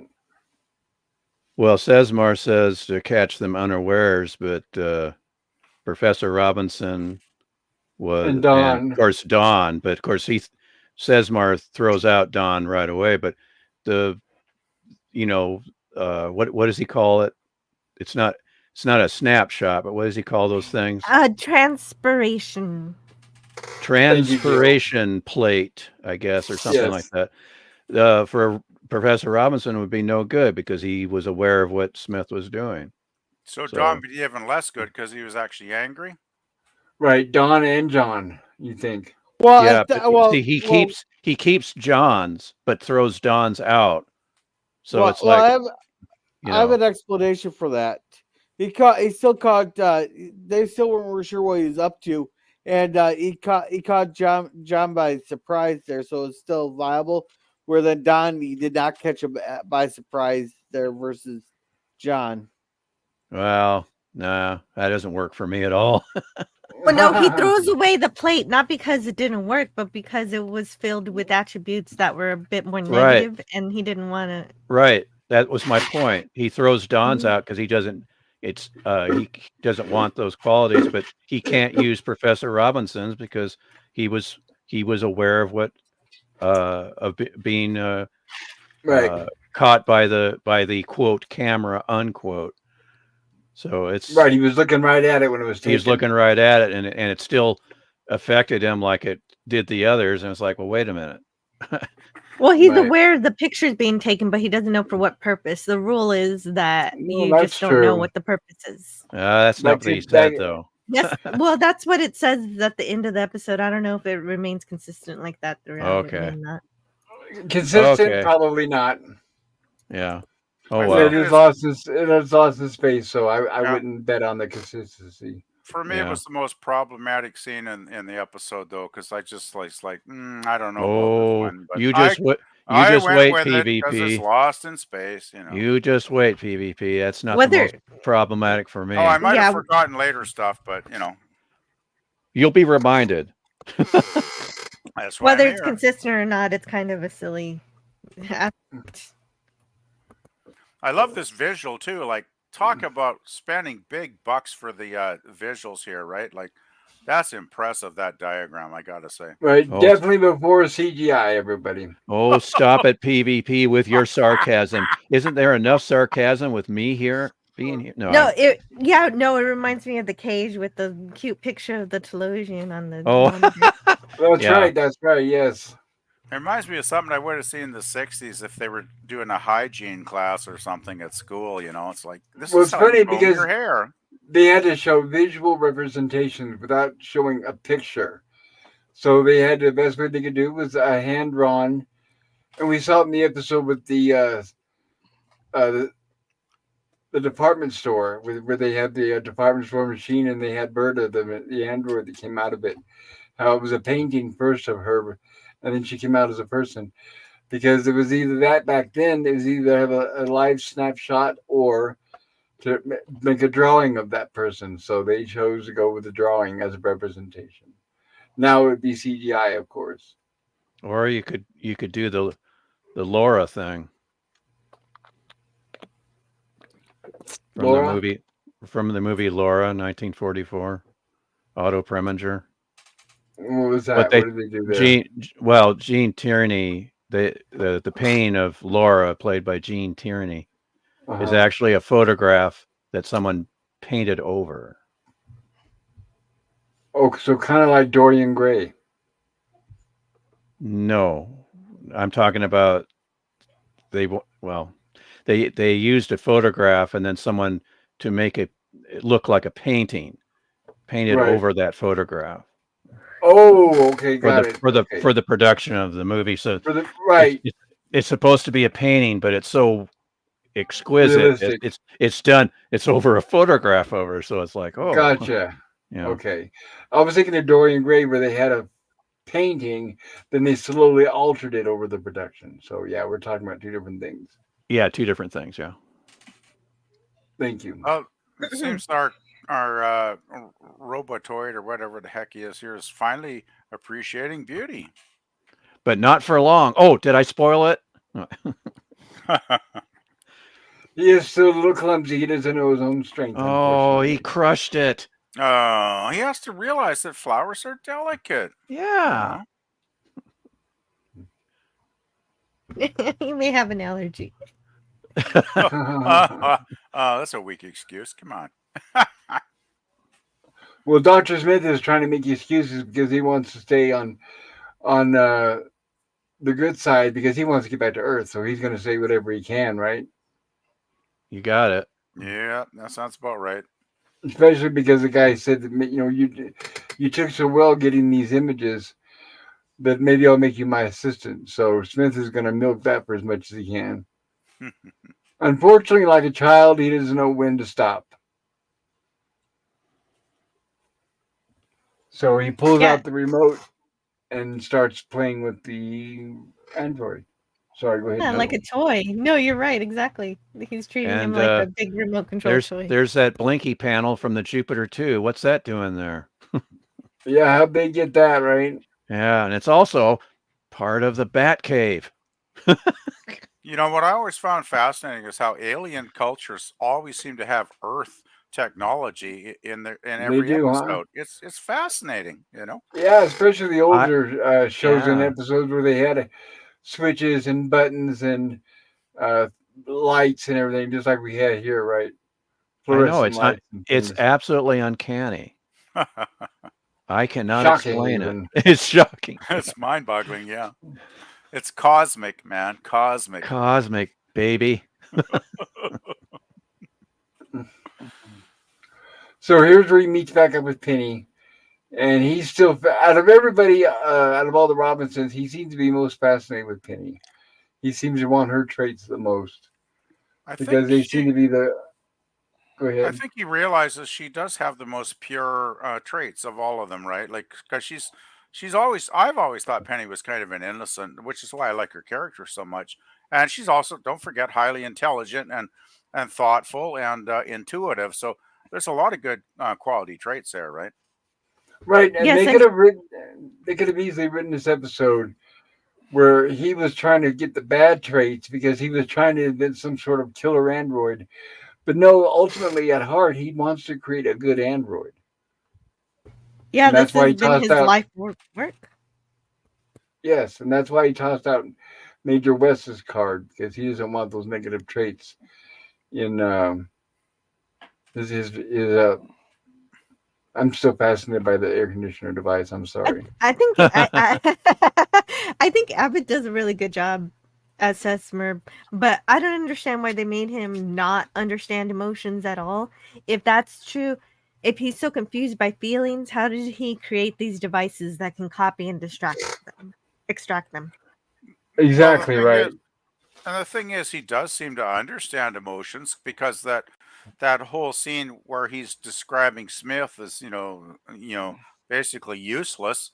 I mean, he obviously understands negative emotions, right? When he's talking about Smith, and he seems to value Penny's more positive emotions that he's you know read off of her vibe or whatever. So he does seem to understand emotions, but it's just like maybe he can't put his emotions into his creation, his little Frankenstein, creation. So he's got to gather emotions from other living beings, is what I guessed. Yeah, that makes sense to an extent, I guess. Am I crazy? Is I'm PvP just trying. crazy? I Are we don't know. all crazy? Hey, it's lost in space. I'm grasping for straws. Come on. Right. So here's where Sesmar Well, even yeah, helps them that would repair make the air sense. conditioning unit. It, Right. it would make sense if he only knows negative emotions. That's a good idea. And here's where Sesmar, with this device he has with him, decides that he can help repair the air conditioning unit. So he weighs this one device over another. We get a few flashing lights and a few sound effects. And then he tells them to try the air conditioner again. And then once again, without putting that big old machine inside back where it came from, they flip on the air and it works just fine. So then, okay, I then now guess it the wasn't important all along. right, maybe, exactly, there it is. maybe they had it hooked up with Wi-Fi or something, so they didn't need to plug it in, right? Like, I don't know. Bluetooth That's again, possible. like last week. The old Bluetooth, yes. Bluetooth before they knew what Bluetooth was. But needless to say, Sesmar does help them get the because apparently I mean, obviously he built an Android, so he's smart enough to fix their air conditioner. And I do like the replicator wristwatch. That's pretty fun. Even if they Yes, it don't is. actually put the device back. And he's not planning on totally using them without anything in exchange. He does bring them a few gifts. So I thought that was kind of cool. They thought about that. Yeah. I wish they Hey, had let him use his little wrist replicator to repair every single thing that needs to be repaired on the Jupiter 2. Yeah, exactly. While we have you here, While you're here, could you? yes, hey, and then we have this vehicle outside called the space chariot. We need to have that kind of tuned up. hey, exactly So right. are you saying, Stone Rocket, that last half of season 2 did need to happen? Is that what you're saying here? Because they could just take off to season 3. Sorry. all right. Please take off from this planet. Talk about Yeah. taking off. The See chat's now, really taking so, off. now Jill gets it. I want them to be lost in space. Well, Space. be patient. Be patient. Be I And want patient. them to encounter interesting things in space. Oh, I do too. and, I do too. But I won't and say any spoilers. Gorilla is totally right. Gorilla, thank you. Yes, when you get caught up on the chat, I appreciate it, sir. Yeah. Agitite says if a giant cracker of cheese and a peanut butter rings your bell. Okay then. All Okay. right. Agitite says nobody move or this parrot will pitting for the We'll be forges. pining for the fjords. That's a Monty Right. Monty Python joke, Python. by the way. Yeah. Pining for the Well, fjords. Pining for well, the And fjord. dead, well, in other words, dead, Yeah. dead, This dead. well, this is an ex parrot. This well, parrot has shuffled off the mortal coil. This well, parrot is no more. Yeah. It Well, is an ex parrot. Is a dead Parrot. Right. Well, at the time it'll be pining for the forge because I don't care about parrots. Fjords. Pining for the fjords. Yeah. And welcome, Sci-Fi Sit. He says hello to pop culture. He goes, Hello, hello, Sci-Fi everyone. Sit Dan. Good to see you, buddy. And Hello. Mikey, Hey, Dan. and Mikey says P. Abbott special photographic effects. Yes, B. Abbott and Associates. I'm Yeah. still waiting. This is- I'm still waiting for Mikey to tell me about something. He hasn't said anything yet. Yeah. Well, Google takes a while, all right. Sci-Fi Sit Dan says, hello there, Mikey. He goes, sorry, LB Abbott. Yeah, LB Abbott, Yes. you got it. Yes. Yeah. And Edgy Time says this is where the brain stores the holiday magic of the egg. Oh, I should have had PvP read that one. Give me a second. I was just looking up Monty Python sketches. That's a good one, Edge Time. Okay, this is where the brain stores the holiday magic of the eggnog. Well, thank you for that, Edge. Yeah. I'm never going to live that down. I'm never going to live There, that down. Probably Jill, not. here you go, Jill. Flowers are indeed fragile, similar to women. Well, that's very sweet, but is it a bit sexist? Yeah, Hollywood. I don't think know. Hollywood would disagree with you. I don't know. It's gonna let Jill go after Sit there on that one. It's not. It's not entire. You It's don't not. seem fragile. It's not entirely wrong, but flowers cannot hold a rifle. Yeah. Right. Right. Okay, I think they're playing the law down there. It's like, watch Right. out. A flower And cannot fight. A flower cannot fight the alien in the And movie Alien, right? and flowers cannot give birth to children. No, they can't. All right. Yep. Alrighty. Mikey says they filmed this episode on 3 different stages, Maine 5 and 6. Yes, they did. The same. Okay. Yeah. I think Mikey is reading the same book as you and I are there, Pop. Possible or Internet Movie Database. I don't know if he has a book yeah. or not. I don't know Yeah, if he that's has a true. book or not. Yeah. Yeah. Some of the stuff is stuff we covered in the book. Uh-huh. PvP? Give You me a already read this second. one? Give me a second. Just gotta get my tab. Eggnog reference by Edge of Time. Now I don't need to do so tonight. Well, feel free, Lemon. You have free license to do eggnog jokes. I approve. Well, here you go, PvP. Here's another one. PvP eggnog never computes. LOL. There. And we're getting a bunch of pancakes from Taylor Swift. And Edge of Time says, time to make the donuts. Yummy, yummy, yummy. Yeah, I All always appreciate the flapjacks that Matt G provides. Yeah, we're all caught up. Thank you, By the Gorilla. way- I appreciate that. I just want to mention for Gorilla's benefit, I just put in the private chat the link for the 5-minute Monty Python Dead Parrot sketch. So if Gorilla wants to watch that, he'll know exactly what the heck we're talking about. Oh, I'm too sober for that. Well, watch it. Just copy paste it and save it, and you can watch it when you're not sober. So So here's where Sesmar helps them repair the air conditioner. And they mentioned about the transpirator images. And now they're asking, are those the things you got from Dr. Smith? And he tells them yes. And he says, he even tells Don, he says, Dr. Smith is no more fond of you than you are of him. And he explains him, at least he's not being totally devious. He's telling them the truth. And he's saying that he used their personality traits to implant into Radion. And that was where he explained that it's more effective if the subject is not aware of it happening, which is what we were talking about earlier, where there's a few contradictions to that logic in this episode. Oh, he doesn't say it's not at all effective, just that it's more effective if the More person effective. doesn't know why it's happening. Thank you for pointing that out. I appreciate it. And well, that yeah, does follow. it did seem to read Don even when he was super angry, right, and aware. So he just tossed it out because he didn't like the qualities, but he still got a reading. It seems, right? Apparently so, because he didn't like what it said, so he got a reading. It was something he didn't want. It was negative.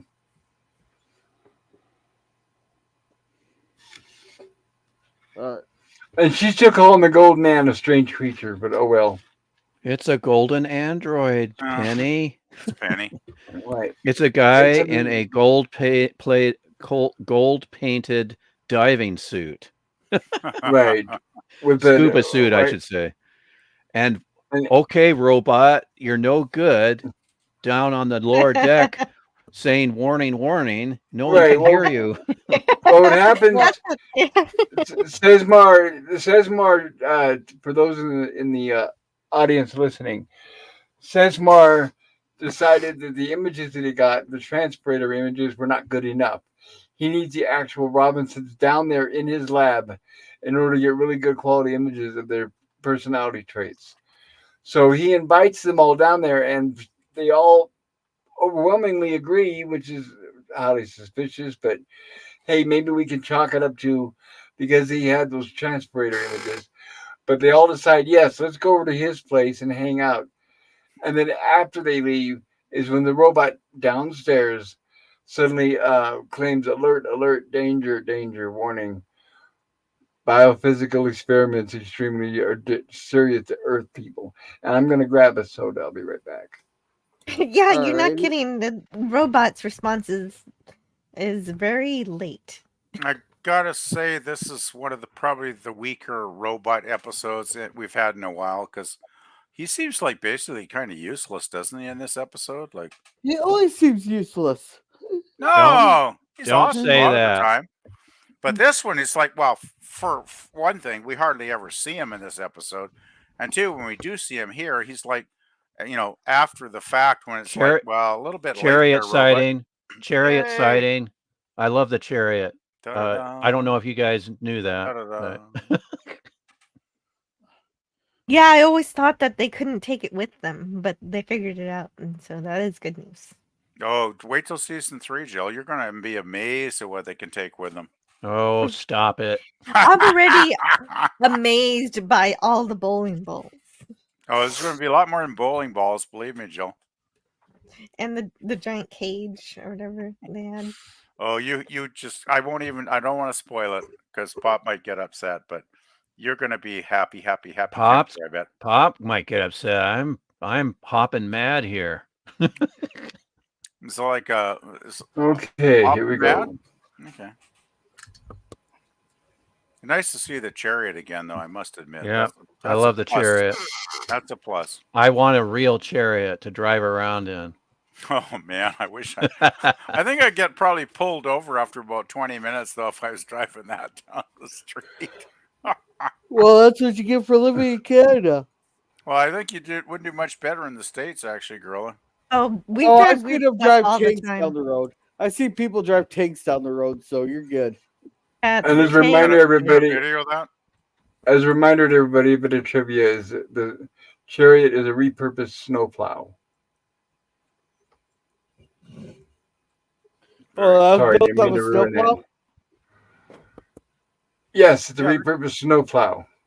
Yeah, they took a snowplow and kind of rebuilt it, right, Pop? Like I remember reading about Right, that. they removed the scoop up front, and then they designed the whole top part of it. The whole Yeah. the bubble is pretty much by design for the show.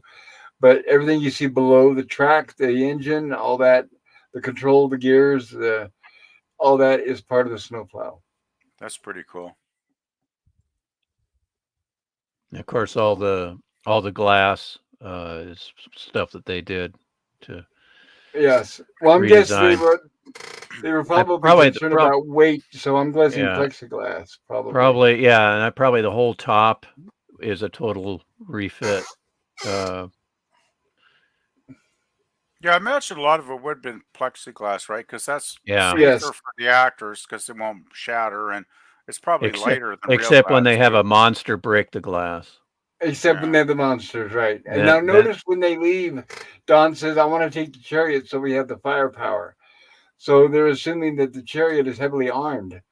But that's Yeah. kind of cool because it does have that big Yeah. laser rifle we've seen before. Have we Mhm. ever seen? I don't remember. Did the chariot ever fire anything in season 1? Like I forget now. Yeah, Yeah, remember the Giants? Let's see, they fired it in Was it the giant spider where they fired against? Wait, it's the Cyclops. Well, that was Besides, a rifle, though. That was a rifle. Where There I was a thought you rifle referred there. there. I thought you're referring to something that's actually on the chariot itself. That's what I Well, was wondering. Have they showed that's anything what that's I'm on the wondering. chariot built into the chariot? Yeah, I don't think they have, but I could be mistaken. But yeah, they slid that bubble top back, and Dawn, I think, is the one that fires at the Cyclops in season 1 Yes, with the That's using a rifle. right. laser rifle. He Yes, does using a Yeah. slide the laser bubble rifle. back with the laser rifle. That's totally what I remember too. Actually, come to think of a Stone Rocket. Yeah. Well, and I And really like how the robot fits right into the chariot, and I don't know why they don't use him more in this episode because they've been showing up how much his emotions have developed, and you would think that possibly this guy Sesmer would enjoy trying to assess the robot's emotions because robot emotion going into an android might work a little better. Oh, That would have been Jill. Right. Oh, that would have been Jill. great. Yeah. You and your superior writing skills. Jill Yeah, that's a superior darn good intellect point. I mean, has that's proven once again. it's Peter Packer picked too many peppers. Oh, sorry, Peter Packer didn't write a very good script. But it's Well- not really that bad either. It's just he Well- just doesn't think of these things. Yeah, I guys- mean, Jill, you should have been there over his shoulder. You know, no, write this.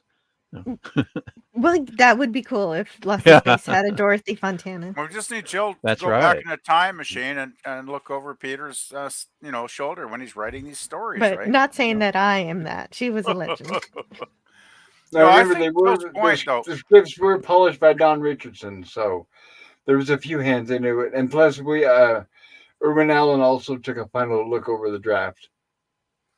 Yeah, I think it would have been really great though if they had got the robot together with Cesar, if I'm not pronouncing Sesmar Sesmar. says you. That would have been No. a great scene if they'd actually done that. Like, it's too bad that Peter didn't put that in the whoever did the final polish. It's too bad they didn't put it in the episode.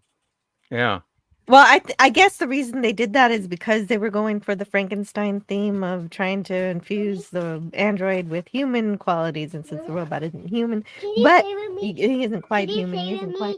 Oh, yeah. Apparently, I have to play with Ava. Apparently, you have That's a fan. okay, I'll be Jill. muting for a couple of minutes. That's okay, Jill. That's awesome, Jill. We expect that, Jill. Come on, you know us by now. Red alert, family time. Yeah. How we doing on the chat, Gorilla? we only got 5,346. All that right, all? though. Time for a countdown. All right, welcome, Geek Flag with Nate Knowles, 1973. Hello, Geek Flag. Hello, welcome. It says the flowers of Magnolia tree are extremely strong, and the tree itself has survived past dinosaurs. Oh, well, Cool. that's interesting. I'll have to remember that. Thank you, Geek Flag. PvP. My eggnog license was renewed this October. until October. Ah, Until Yeah. October, your yearly license, that is. And Stone Racket. Oh, Mikey. Does a stone racket make noises in the woods? Only the Sasquatches know. Laughing out loud. Yeah, me too. There you are, sir. And I love using IMDb for factoids. That's fine. IMDb's okay, but you got to be careful because it's written by fans. So there are mistakes in there. Sometimes I used to get things out of there, and then I started finding flaws, and I had to be really, let's say, overcautious. So that's why when we cover these shows here, I bought the books that are actually designed and written around the shows that we can get that way we know that it's a little more assurance of the accuracy. yeah, that's my feeling too. Is the problem with IMDb is like you don't have to cite your source, and then that does become you get more fan legend that may or may not be true. Yeah, I love reading the trivia section and reading 3 different times the same factoid. they don't check even that. It's like, yeah, it's already duplicated like Right. twice.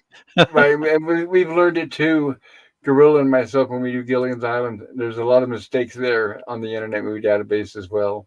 But Yeah. it happens. Like I said, sometimes it's written by little over enthusiastic fans.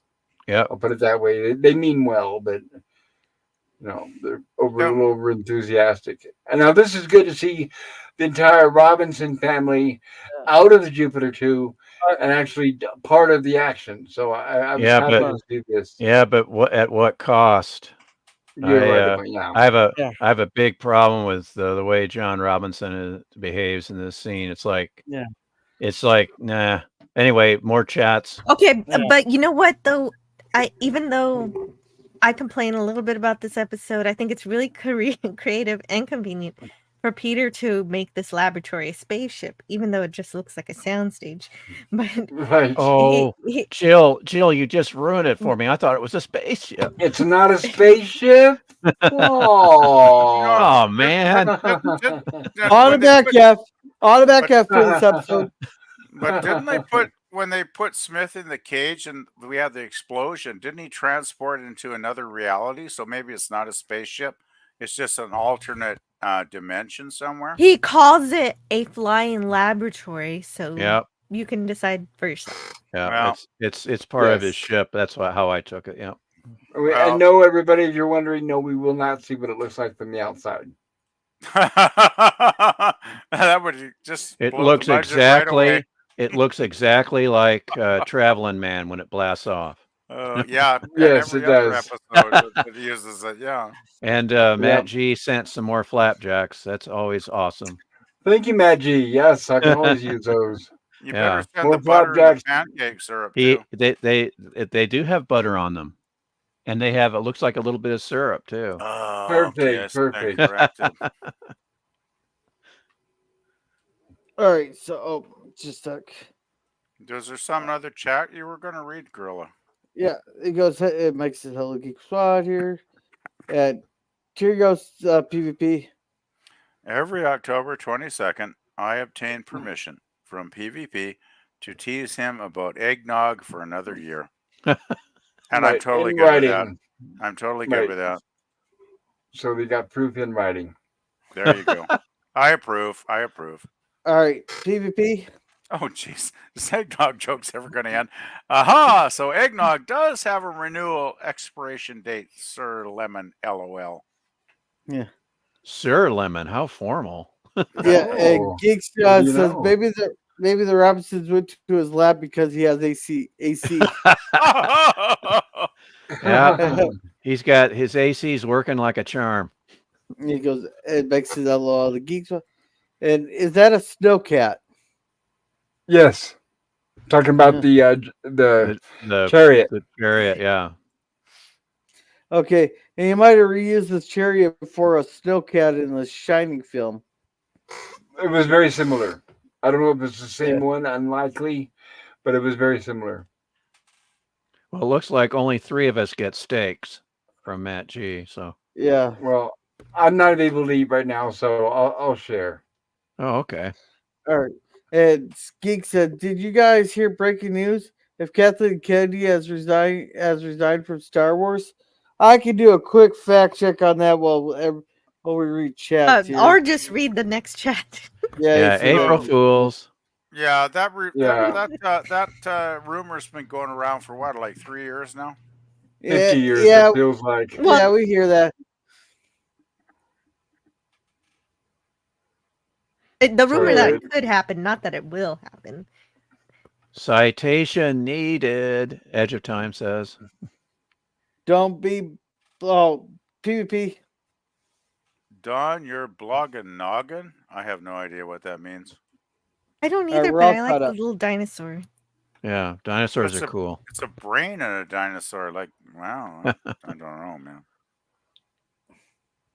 The main thing about this scene is if seeing the decapitated victims that went into making his android doesn't fright everyone off, the Robinsons are pretty hopeless. Yeah, it's like freaky, man. What's going on with that? Oh, they're stuffed. Well, wait a minute. And if Yeah, you're but they're wondering, still dead. we will see them pop up in future episodes. Oh, now you're. Spoilers. I'm sorry, I guys. thought I Yeah. was guilty of spoilers. So, I'm geez. okay. I'm okay with spoilers. I don't mind. But is this not getting a bit creepy? Like he's showing this to like the kids too. It's like, Yeah. geez, guy. Okay, where are You know? those He's CBS censors when you need them? Yeah, he's where's the proud. censors? He's He's Those proud. got of this his is those three Hollywood. heads. Those three heads are too disturbing. We cannot have the audience transfixed in terror. Well, fortunately, thanks to the censors, they're not going to show the kids afraid. That's what the Yeah. censors did not want to show the kids in Oh total yeah. panic mode, Right. Transfixed with terror. transfixed with terror. Right? We don't want that. Now I have a big problem with the scene, just the way John behaves, knowing that there's something quite not right with the handshaking that's going to come up here, and it's like, why would he? I just don't think he would put his family in danger. You know. I agree. Right. Well, You that's know, why it's I was like, thinking we yeah. could write part of it off to that he's being slightly controlled because of the images that the Sesmar got from him. Maybe that's why he's not 100% in control of his faculties. Perhaps. Well, that's yeah, that wouldn't be a bad explanation. Just they're just a little off because of being zapped by the camera. Is Yeah, there the any other transfer their explanation images. that's even Yeah. feasible? Like, And then of course Don, I don't like yeah, it's like Don's just not happy, and John, yeah, And thank goodness Don decides to go back to the ship. He's not going to be yeah, have any part of this. yeah. That's the only plus for me in this episode is that Mark Goddard gets to do a lot more than he has like the whole season. well, haven't you noticed the last few episodes? Goddard's been getting a lot more screen time because I think he did threaten to walk, if I remember. He did. He complained a few episodes back. So yeah, Yeah, it made a and Oh difference. yeah, and he's been, he was vocal about it. I think to the yeah, press as well. he's been getting a lot more screen time the last few episodes. I've totally Mhm. noticed the difference, right? Which But is I mean, awesome, this episode you he know. gets a lot more than any of the previous ones. Yeah, and I'm happy because I like Don. He's a cool character, you know. So it's like I'm glad he's finally getting a little bit of respect and a little bit of screen time, right? Yes. Yeah, he gets to be the voice of reason several times. So nobody listens to. Jeez, But just think he's the voice of funny. reason. Like, when did we ever think that would happen? This episode, no, I'm No, but I mean, seriously, Don was usually a hothead before, the last few episodes, right? right. Now he's the voice of reason. It's like, well, that's a nice flip, Yeah, it's because Well, now he's both. Mark Goddard was upset with the way his character was being, not used at all, Portrayed. really. And so Exactly. he got it in spades in this episode. It's like he gets to be the voice of reason and Save the day. save the Save day, the day, he basically. does. And also, He does, yeah. he gets shackled up with Smith. Right. Oh yeah, I forgot that's coming up, isn't it? Yeah. Yeah. That's a good highlight for their character. Don't you love this weather station here? I mean, look at the size of that baby. Yeah, and the blinky light panel, Yes. or I should And say the kids are being the the blinky kids are light. being lazy and lackadaisical. They're not Yeah. doing anything, of course. At first, I thought Penny was making paper dolls, but she's just cutting paper into different shapes. It looks like. So, That's what She's it looks doing like, yeah. origami or something, maybe. I don't know. She's making a mess. Yeah, they don't really focus on it. It's all like No, they're, they're it's just like cutting they're in a paper to cut trance paper. almost. They're just cutting paper to cut paper. Because nothing matters. They're all nihilistic now and Yeah, that lazy. doesn't seem like Penny just to be cutting paper for no reason. What's Will writing anyway? Is he just writing gobbledygook or like? Well, basically, they're all emo now. Life is meaningless. Yes. Yes. Emo. Yeah, they don't care. Right. Never thought I'd hear an emo reference in Lost in Space, but that's pretty cool, Jill. It does fit. Yeah, but would an emo person use the term eager beaver? So does that mean we get an emo John Robinson? Now that is freaking me out even thinking about that, Pop. Yeah, I like that shot here. That still looks almost like he's high. Yeah, he does look like he's been indulging, right? That's what I thought watching this episode. Hey, man, don't tell me what I could do in my like free time, man. Right, I can do I, whatever I I want. I forgot to go to the drill site because I got high. So, Gorilla, are Yes. you saying like, hey, man, I can fly this ship someday, man, if I ever figure out how to repair it, man? Hey, as high as he can fly it anywhere. I'm wondering if this episode might be a dig at people that are high, that are getting to smoke pot. It could be. It could I be back in I the 60s. I have had enough of this pot talk. This is a family show, and I'm going to act like a CBS censor right now. And Right. Well, you're not going to Catch up actually for the mention it, time. right? Hey, Hey, we were man, saying catch Yeah, up they for the don't actually time, mention it, man. but it is heavily alluded to. and we didn't say it was a Yes. good thing. We didn't say it was a ooh, good thing. the pain, Jill. I'll say it's a good thing.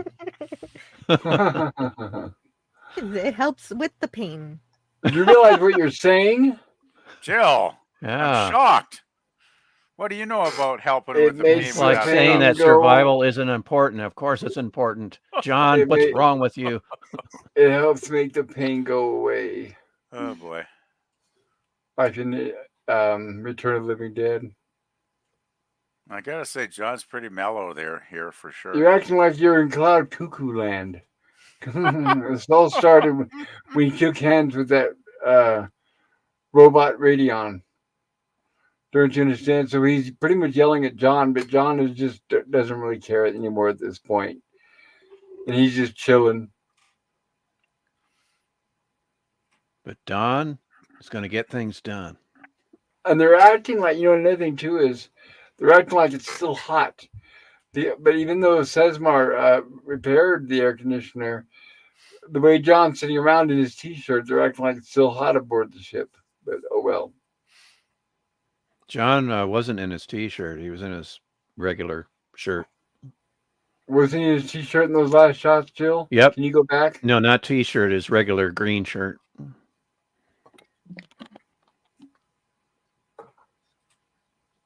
I guess the Yeah, heat wave you're right. is Okay. over. Thank you for clarifying that there, Stone Rocket. Yes, that makes Wait, sense. what about 'cause the now, kids? Yeah, everybody's back to their normal outfit.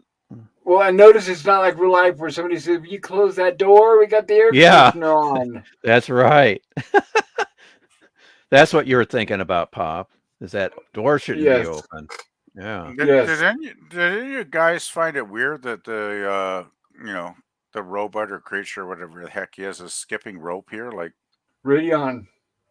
Radion. They're Yes, going over. They're going this over was the probably top. the most offensive sequence for me because it was just too darn silly. No, Well, what they're doing is they're going over the top to show that Dr. Smith is exploiting it and not Yeah. doing what he's supposed to be doing, which yeah, is going to make him lose his authority with Sesmar. yeah, Because that's what we're waiting for. It's like, okay, he's going to get caught any minute now doing all this stuff. yeah. And Sesmar ain't too happy when he. But maybe what he's doing, think about it with Dr. Smith, from Dr. Smith's point of view, is maybe Sesmar is like a child and he's teaching him how to grow and how to enjoy his feelings, maybe. So he's teaching him how You to mean jump rope. Radion? You meant Radion. Sorry. Yeah. Radion. What did I say? You said Sesmar. Sesmar. Yes, thank you. Radion. Thank you.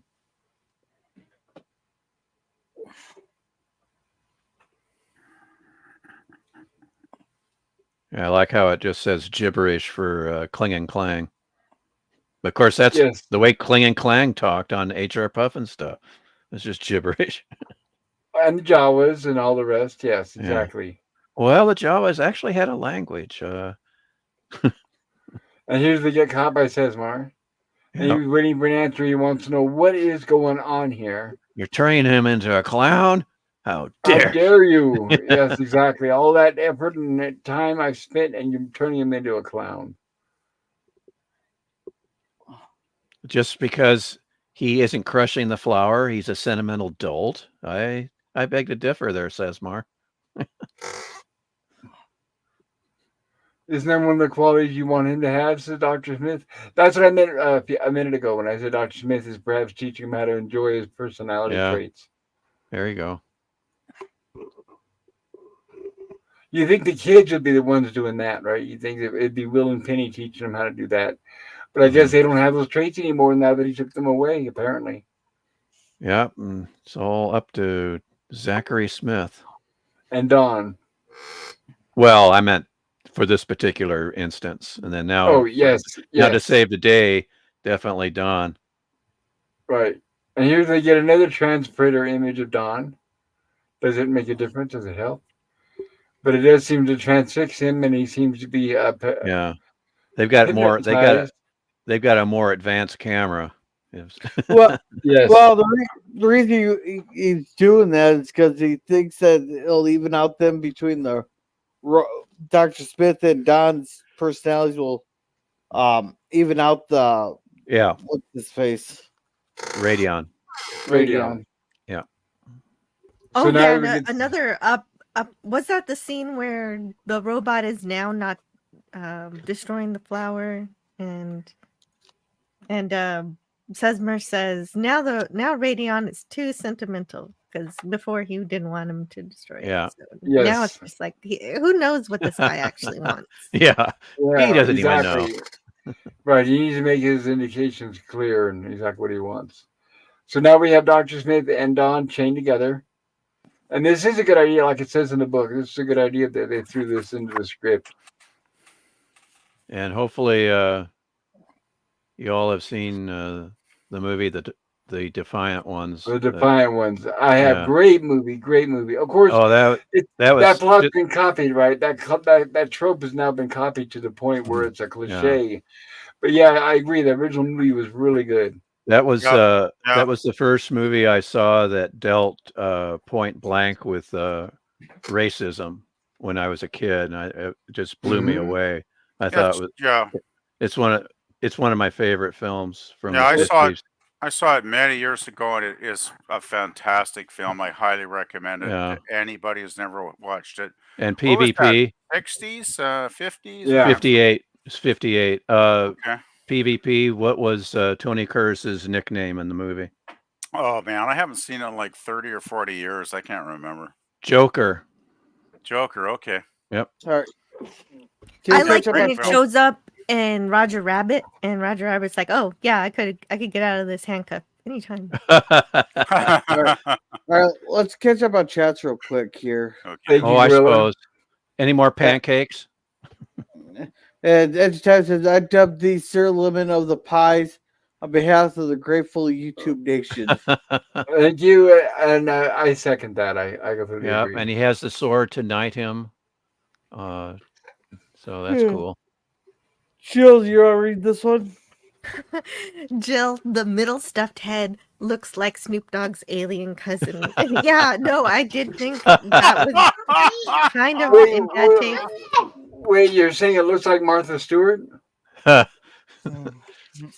Edge of Time says, fear the censors. Absolutely. and Mikey says, stop the censors, LOL. No, we stop the censors, you get the crap that we get today. Yeah, that's true, right? So sometimes they were a blessing. Yeah, you have a point. There's been a few times over the series where they made some good calls. So yeah, most of the time they get in the way, but there's been a few times where they've made some good calls and they actually improved the episodes. Yeah. Yeah. And Geek says, John's scientific curiosity got the better of him, and Don is a military man. He's trained to be mistrustful. That's where you're wrong, Geek. Very good point. I think it's a good point. Don's not exactly... Sorry, go ahead. John is a family man first before he's a scientist. True. And you would think about his family, right? Yeah. I stand corrected. What was all that? I had a surprise cough on me here when I breathed in. Oh, it sounded like something was bouncing around on a mic. Yeah, it came up to me on a surprise, or else I was muted. Uh-oh. Yeah. Yeah, and Edgetime says, I'll toss you around like Uniclops with a stack of potatoes. Potatoes? Yeah. Potatoes put them in a stew, you bake them. Taters, Right. precious. Yeah. the emo family Robinson, says Edgetime. Forgot how to fly the wow. ship because I got high. I was supposed to go to the drill site, but then I got high. Then I got high. Then I got high. Oh my. West to the total get because I got high. Someone just killed the robot, and I know why. Hey, because I got high. Because I got high. Because I got high. And Okay, get enough slapped. references that's with sad. the getting high, guys. And All no right. one killed the Sorry. robot. The robot is Ah, fine. Yeah, I And was worried for a minute. and Thanks, no, the Eric. Cyclops does not identify as that. A Oh, very, Edge of very. Time, you're on thin ice, Edge of Time. This is a very special episode of Lost in Space. Yeah, That it Very is. special That it is. episode. a very Geek special. Flake says, my personal opinion is there's no such thing as racism. People can be bigoted, but not racist because we are all one race, human. True. We're Yeah, all that's human the race. that's the healthy way of looking at it. Is Yes, we're absolutely. all one race, the human race. And that's the It's way too I've bad always everyone. looked at it. Right. It's Yeah. too bad everyone doesn't realize that. They need to be reminded constantly. Some Yeah. people are a little too narrow-minded, I'm guessing, Pop. Well, especially the ones that only see two colors. Or even 3 or 4 colors, because there's more than 2, right? Not for some, but that's a different subject for a different Yeah, day. different subject. No, yeah. I'm just saying there's a lot of different people from different That's parts of the that's world. something for rumblings from the lab. Well, Anyway, right. let's get We back to have the lots. episode. We have lots of different cultures that should be appreciated. It's all about infinite diversity and infinite combinations. Yes. Be right back. I've had friends from many cultures in my Right. lifetime, so I appreciate them all. It's not because of where they're from or who they are. It's what they are. If they're an interesting, intelligent person, I value them. But do you have an IDIC medallion to hang around your neck? Well, I'm not rich. Come on. I do. If I could get the original one, I would probably go for it if I could afford Yeah, it. I just got the cheesy one that Star Trek Enterprises sold. Oh, okay. Yeah, I have that packed away somewhere. But yeah, I actually got one of There we those. go. Nice. Is he talking to Smith? Just my luck being hooked up with a spineless character like you. Yep. Good old Don. Uh-oh. Well, and Uh-oh. earlier we were mentioning that they take pictures, the trans whatever, one by one. Transpirator. The transpirator, yeah, one by one. But in this case, they do 2 at once. Wait, right? You We do get 2. Maybe that's when he said that the combined quality of you two, and then that's why he took a transpirator image with both of them in it. What do you think? Mm-hmm. Could Yeah. be. Could Yeah. be. Because that's what he does. He takes a picture of both of them. Yeah, And then he takes that card and then puts it inside Radeon. Yeah, because he just said that he caught them like that. Yeah, I caught you both in your most characteristic attitudes. Yes. Yep. So yep. So they do maybe explain that. So that's good. Maybe Yeah. the 2 of them balance each other out in a productive way. Somehow he's thinking. Oh, I'm Yeah. not sure. In our opinion, of course, out here in the real world, I'm not sure those are 2 good qualities that you want to combine. But I'm guessing that that's what he thinks. He's thinking he wants to give those, because remember, he thinks that Radion's been turned into a clown by Dr. Smith. So I guess maybe he wants to toughen him up, and that's why he gives those it's the good qualities. classic trope. Well, the classic truth. It's a truth that you can't have good without the bad. And he was saying he needs the robot needs those negative qualities in order to deal with people like Dr. Smith, so that it knows how not to be taken advantage of. Good Yes. point, Joe.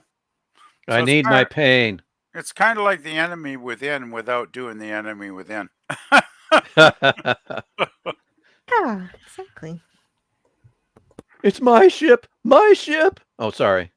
I am Captain Yeah. Kirk. I am Captain Kirk. You're supposed to be like I'd ask Tony for the Genius, and you brandy. tell me. What was that? So here's. Sorry, go ahead, Jill. Nothing.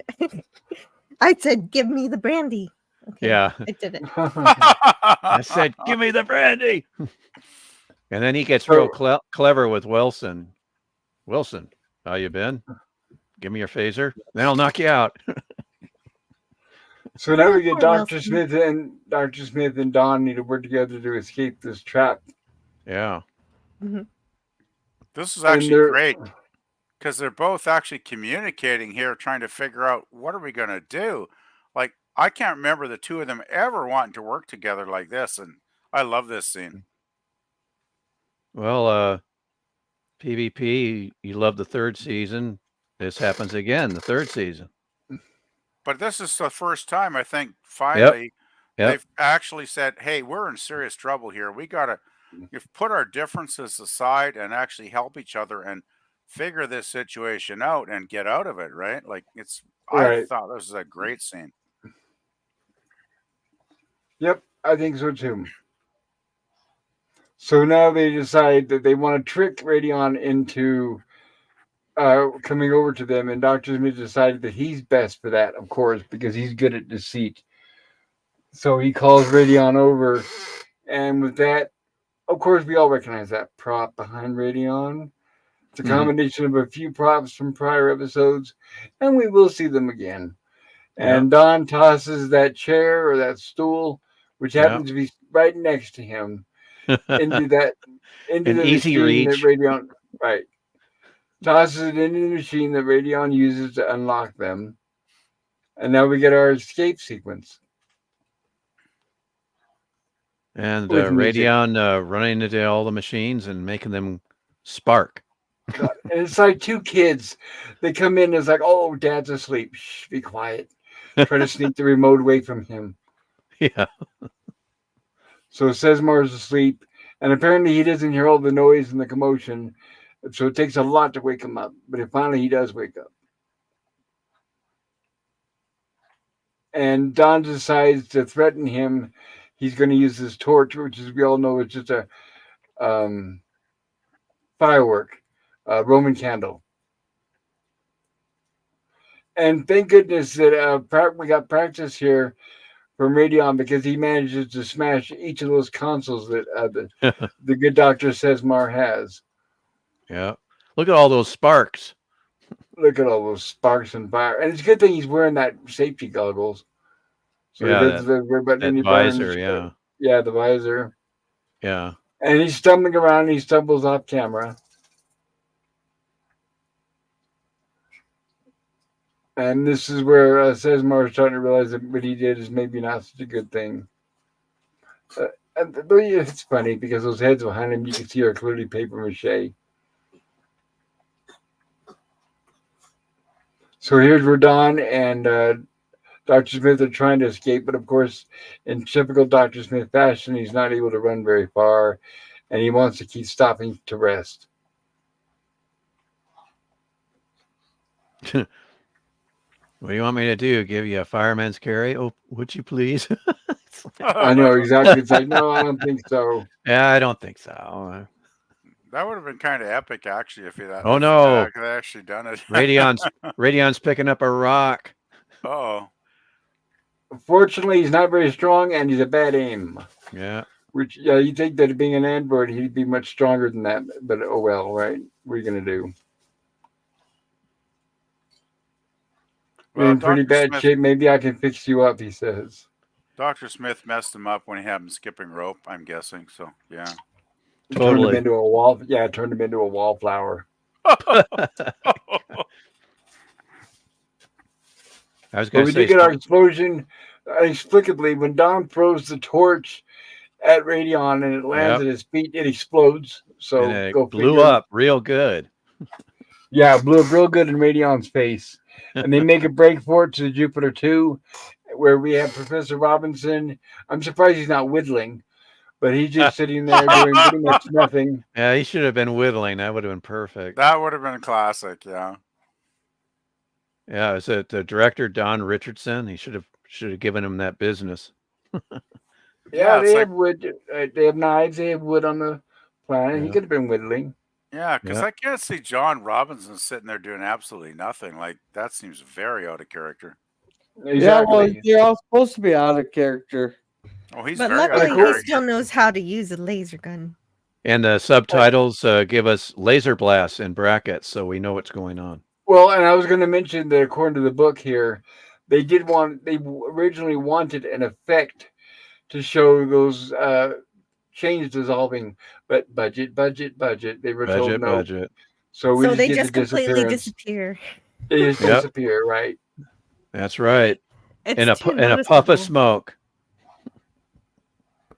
Jill, you've kind of looked a little bit over the Mark Cushman book on Star Trek. Do they cover budget cuts and things like that, like Lost in Space does? Do you know? They mentioned the budget cuts and how Fred Freiberger is so proud of himself for cutting the budget here and there. Jeez. Yeah. Yes. Of Yeah. course. And then when Paramount bought Desilu and made it their television division, when Paramount took over, they cut everybody's budget. Of course. And it's just yeah, and that's why Mission Impossible, oh, we don't want you doing those European themed stories. We want you to be in the United States. It's like, yeah, that's where they shoot the European episodes, on the back lot. On the But back lot, we don't want you using the back lot.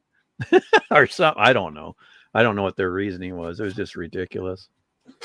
But it hurt Mission Impossible, and it really hurt Star Trek. Yes, it did, unfortunately. Unfortunately, And then Fred Freiberger goes on to pretty much do his magic on Space 1999. Did the same thing with season 2 of that. yeah. Oh, fun. Yeah, fun. You gotta wonder how a guy like him has a career, right? Like it's like, didn't anybody Saving notice money. he's screwing the shows up though? Like Yeah, losing Yeah, Yeah. that's audience? what he's great at. He's exactly. wonderful at saving money. Right, Yeah, all but- it was saving money. That's all they cared about. They didn't care about the finished product, unfortunately. Yeah, Mhm. but saving money to lose the vast majority of your audience doesn't get you anywhere in the long run, does it, guys? Like, I Well, don't we know. as fans know that, but they weren't thinking about that then, unfortunately. Yeah, Ooh, I heard a lighter. businessman, eh? Not I think creative. that's probably Gorilla. It ain't me And- because I don't smoke. Notes from the censors here, they seem to be very careful, showing the robot blasting. What's the Oh, robot's this name? was The the android's robots name again? only. Oh, the Radion. android name. Radion. Yeah, Yes. thank you, Radion. Right. They didn't want the kids to be too frightened, and they didn't want the robot to look too savage. So that's why we get like we do. And it's Yeah. interesting too because when after the robot blasts Radion, the robot drops his arm almost like his arms, like it drains his power. I thought, or I don't know if it's regret or what. They don't exactly explain. Mhm. But after the robot fires, he droops over like we always see when he does when he gets his power cut. And as you can see, thanks to the sensors, Radion does not disappear or explode in a big explosion because that would have been too violent. And we don't want our robot to look like that. So basically all our robot does, the V9, is deactivate Radion. He's not even singed or anything. No, he's not. Well, what do you want, Jill? No. Just some kind Blast of his head something off, happened. right? Yeah, the poor Robinson's robot B9, he sure got singed. At least for that little record player on few front of him times. to explode, and that could be. Oh. The record player, The record player, you mean the reel-to-reel tape recorder? Yeah. right? The reel-to-reel. And magically, when Radion gets deactivated, the family returns to normal. They get all their traits over again, or somehow are transferred back into them. Well, it's So 'cause it's Don magically smashed- delicious. Don smashed those The cards. the cards. So Well, Well, yeah, earlier he said, if only I could destroy those cards, I think it'll return everybody back to Mhm. normal. And so that's actually, exactly what happens. yeah, like a because couple, Don's skilled at electronics, Jill. there's a couple slides before where John Robinson says something. I think that it kind of explains everything. I feel as though, yeah, that's the one. I feel as Oh, though, this is more reading, actually. but I feel as though I've been on a vacation from the living, and I think Yeah, that kind of sums up the that's what mind Marine zap. says. Well, it's like, well, okay, well, I didn't know who was saying it, but the gist is like the whole family was like, mind zapped by, having their photos taken, right? So now they're coming back to their senses and coming back to reality after the experience, right? Yes. Back to life, back to reality. And plus, Back to the script here and wise, now. and plus script wise and plot wise, it saves a lot of time. But Oh yeah. okay, we can wrap this up here. We're at the end of scene 3, act 3, or whatever. There you go, Pooch. Sorry, I had to Yep, pick up my dog. it wraps up with Sesmar saying, "Yeah, I'm really sorry about this. How can I make it up to you? Take us back to Earth." Okay, I'll do that. The Right. end. Fix our No, ship. Fix our ship the way you fix did the our air ship. conditioner. Yeah. But no.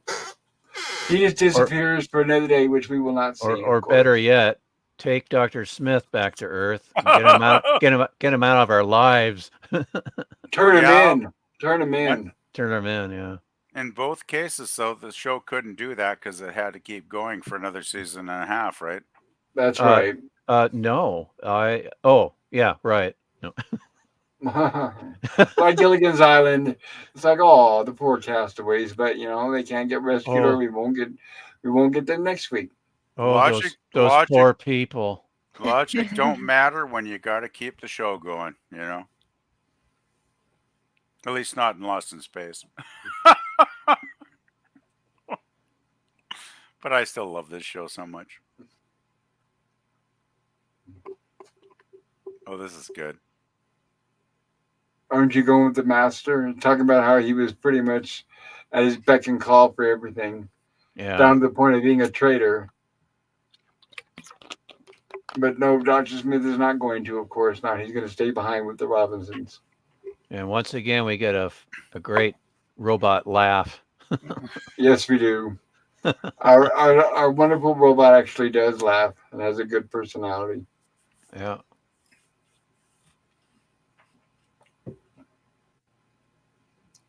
Laughing.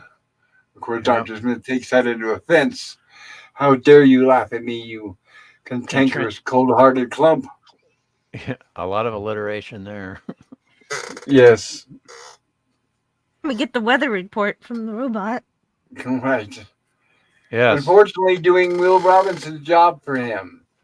And that's when Will Robinson's, I guess that's my job. Sorry about that. I have been slacking lately. Yeah, he's been doodling on a pad of paper. And cutting. That's right. He was doodling and Penny was cutting. That's right. Penny was cutting, yeah. That's right. Thank you. And now they're all happy to have their human qualities back. In fact, they're going to have a little meeting on how wonderful human qualities are. Yeah. And Dr. Smith, go ahead. Yeah, I was gonna say, talk about human quality. Should we catch up on chat? Good idea. Thank you, Gorilla. Yeah, Mikey says, does a Bolt 5 with Geek. And Mikey's waving 5.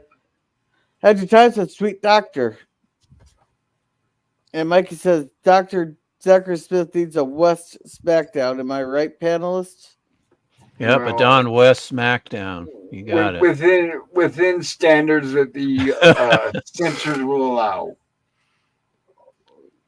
For like night television. Yeah, it's probably Right. be more like a firm handshake once the censors got through Right. there, right? But remember, guys, this was Family Hour.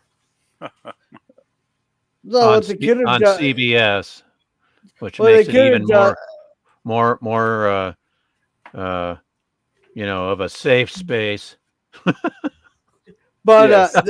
what they could do is have Don give Zach or Dr. Smith there a very firm handshake there, but like crush his hands and have Dr. Smith wave his hands like it actually hurt him. True. They could have done that. That may have been a And little too much for the censors too, though. even that, I thought we've seen that like on Gilligan's Island and stuff. Not that I know. Not when someone would do that to somebody intentionally to hurt them. Oh, but, okay. So it can be used as a joke, but not as Right, like extra if somebody is not aware of their strength and they go to shake hands with somebody and they accidentally hurt the other person because they were not aware of their strength, and it's a joke, that could be funny, but not where they do it intentionally to harm the other person, like as a payback. That I don't think they're going to allow back during family hour, and they definitely did not do that on Gilligan's Island. Okay, so all right, we know the geek says we can know the light not only by its brightness but by the shadows it casts. That's true. Yeah. You know, by how Edge, bright and the direction it's coming from. Go ahead. Sorry. Edge of Time here says she was hit by space junk. A half-eaten corned beef sandwich. Yeah. And please do visit Gorilla's Random Thoughts channel. I'm glad Stream Elements is working for a change. Yeah. Mikey says, so if PvP and PvP? So if PvP ingests eggnog, does he go into a lactose coma? April foolishness, LOL. Yeah. All right. Taylor Swift has given us tacos. Yum, yum. Oh, I need tacos. All right, Starter Racket. Edge of Time says, "Twinkle, twinkle, little Earth, Earth dust plays." Huh. Okay. Take that, Okay. Earth meat. He says.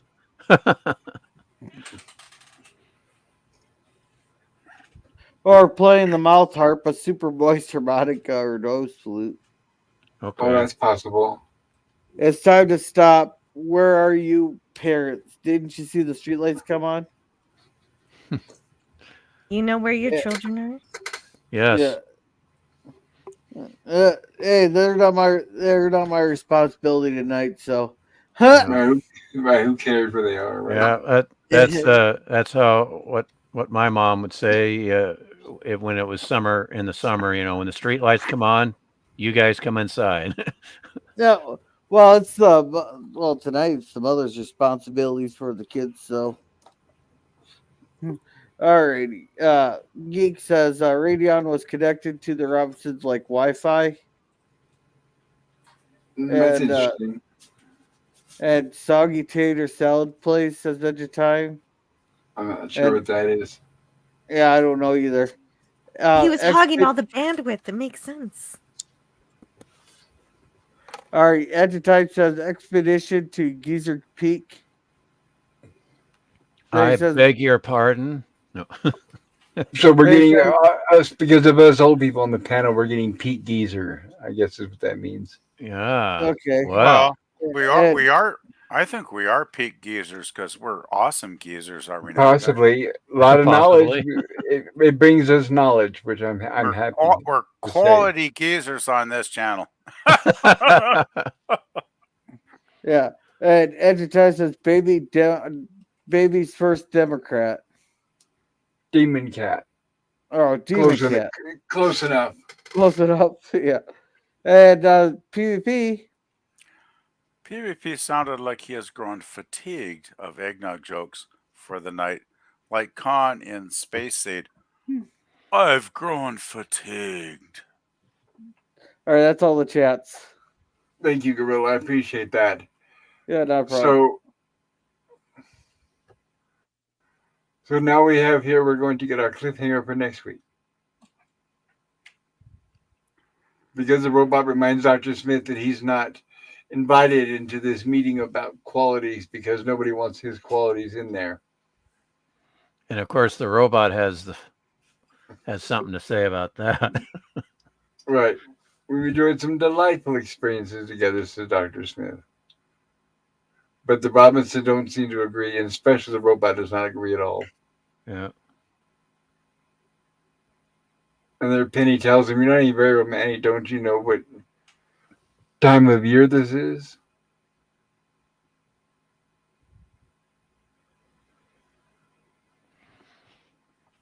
It's So it's May, springtime. This is very good timing because it is springtime now. So awesome. we are right. It's not necessarily May, but we are getting into springtime. Oh, getting closer. Right. We just enjoyed the Ides of March, and even Dr. Smith is pining for hot dogs with mustard and relish and onions. Man, I gotta go cook supper soon. Yeah, I'm getting hungry too. Yummy. Oh, Dr. Smith, wait, my allergy laughs. So we have Dr. Smith and Penny here on a walk, and lo and behold, what do they come across here? It looks like another Aquarium. spaceship. An aquarium, right? And it's even got external foliage, plants, how you pronounce plants, which I guess really do well in space, right? So Oh, no, I was wrong. A terrarium. Yeah, it's terrarium, it's sort of, cos kind of. it's There But you it's go. cosmic plants, right? It's cosmic it's plants. cosmic plants. It's for camouflage, and I know who's inside there, but I won't say. It's We really will quite figure it out, right? remarkable how the end of every episode they encounter another alien life form. It's really quite amazing. Just in Yes, time, right? Just in time. it's just like Gilligan's Island. You know, people come to Yep. the island, they come and go, and the castaways they stay there. There you go. Yeah, So the next alien warns them yeah, not to come any closer next week's and exciting. fires a cannon at them. Sorry, go ahead. Yes, next week's exciting episode, Jill. If you didn't get enough of Golden Radion, next week's episode is entitled "The Golden Man." Oh, more And gold. yes, he is golden. And there it is, Dawson Palmer as Android Radion, Uh huh. Ron Abbott as Sesmar. You got it. And I see a cone, a VLC cone. And let me make sure there we that we can everybody see everybody's faces. Okay, so I want to remind everybody there is a poll in the chat. If you have not done so, please consider voting. Let us know what grade you would give this episode or what grade you would give our coverage of this episode. That is totally up to you. And if you have not done so, maybe consider hitting the like button and subscribe to my channel. I think you'll find a lot of stuff that may entertain you, especially if you're into classic TV and movies and stuff. But if it's okay, I'm going to go around clockwise and get the grade for the people on the panel and also give them the opportunity to share with us what they're doing on their own channels here on YouTube. Jill, is it okay if I go with you first? That's Since okay. you're This the- was, yeah, this was well, it's a good thing too, because I got to go to help my daughter. So this was a wonderful and fairly successful attempt at combining Twilight Zone with Mary Shelley's Frankenstein by Peter Packer. It has a villain who shows himself he acts like he's a gentleman, but he's really a mad scientist who will kill for the sake of his creations. And these kind of things are encoded in the script without actually saying them outright, but it's very clear that he's willing to sacrifice other beings in order to make sure his science goes the way he wants. And so I did appreciate it for that. But I don't really like how the episode requires some of the Robinsons to be kind of dumb in order for Sesmer's evil plot to sap them of their emotions. However, the idea of giving emotions to an android has been explored in Lost in Space before, and it's one of my favorite things in the show. Of course, with the robot developing them over the course of time. And so seeing it in this way, where it's achieved in a more devious manner, is a fun dichotomy. However, we never really get to learn too much about Sesmer's alien species and why he doesn't understand emotions, but he can still use devices to extract them. But I guess PvP gave us an answer. He understands the negative ones, just not the positive ones. And if an android is partially composed of organic matter, isn't that a cyborg? I rate this one a little higher than it probably Hmm. deserves at a B plus because it was wonderfully entertaining and Packer showed some great imagination with how he integrated the science fantasy ideas like the miniature replicator and the emotion camera recorder, the transpirator. But then it's kind of strange to hinge the ability of how it works to be on whether or not the subject knows what's going on. Hmm. And it's not exactly done all that consistently, but it's all right. And the android has uh I think he's done really well. And so since it was fun and entertaining, that grade is what I give it. Beautiful. And tell us about your wonderful channel. Sure, I have a channel called Antiderivative Jill where I like to explore the good storytelling that we find in science fiction. A lot of that comes from our past, but sometimes some new stuff gets it right. And so I like to talk about all different sorts of those kinds of stories. Tomorrow we're talking about Star Trek, the original series. And so we only have 3 episodes left. And now we're Oh, on the Savage Curtain. yep, I will be there.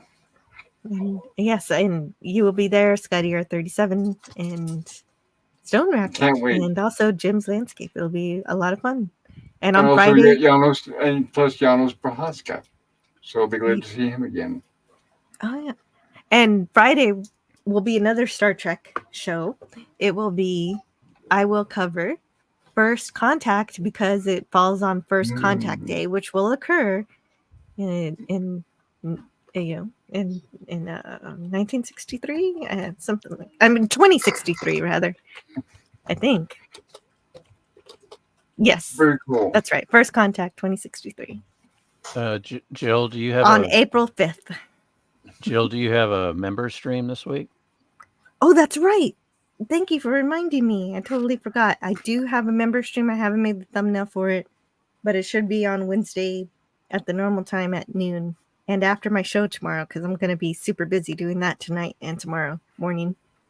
I'll make a Okay. thumbnail tomorrow afternoon for my member stream on Wednesday. Nice.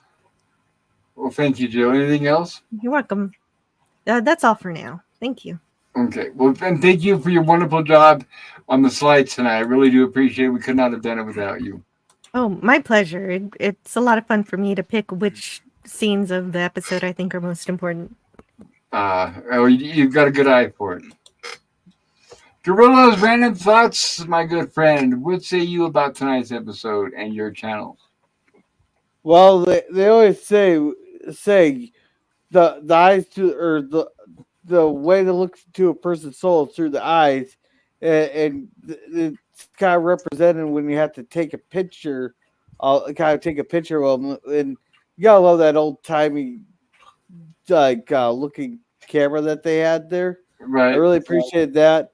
Though we did get another human looking alien there. I kind of wish they kind of switched that up a little bit, but I'm not getting docket for that. But it's kind of interesting to see them try to capture the emotions there, kind of like what they did with Data and Star Trek. Only that Star Trek decided to go with a motion chip instead.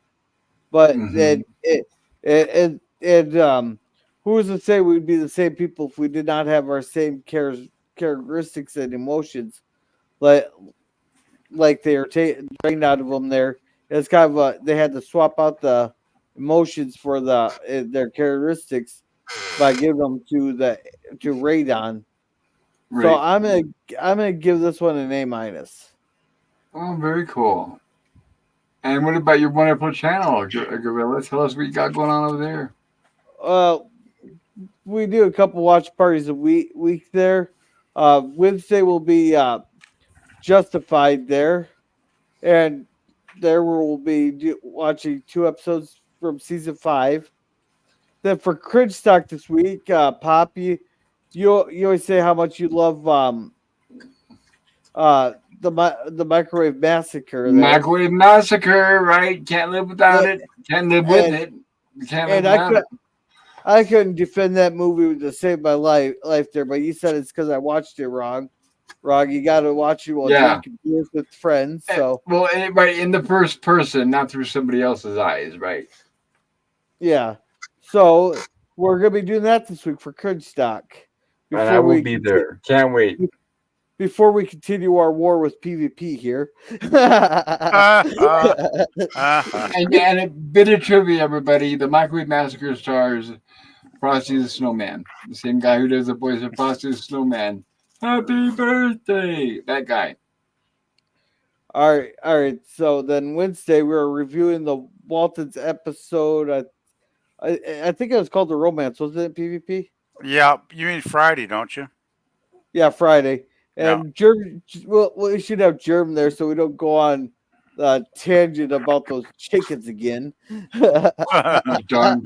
you know, And I can't mention what the conversation was on Pop's Lost in Space tier, but you'll just have to go check out that review. But oh man, that got nuts that night. But yeah. Anyhow, then on Saturday we are watching Johnny Mnemonic or however it's said. Uh, um, then on Sunday, we are watching the 3 days, 4 hours and 26-minute edition of Lord of the Rings: The Return of the King. Oh yeah. is that on at a couple hours earlier? Like, Yes, we're doing it early. okay. I think at 4 o'clock again. So it'll be 2 Okay. p.m. my time, I'm guessing then. Okay. Yep. Okay, is there anything else you'd like to add, Gorilla? Nope, that's about it.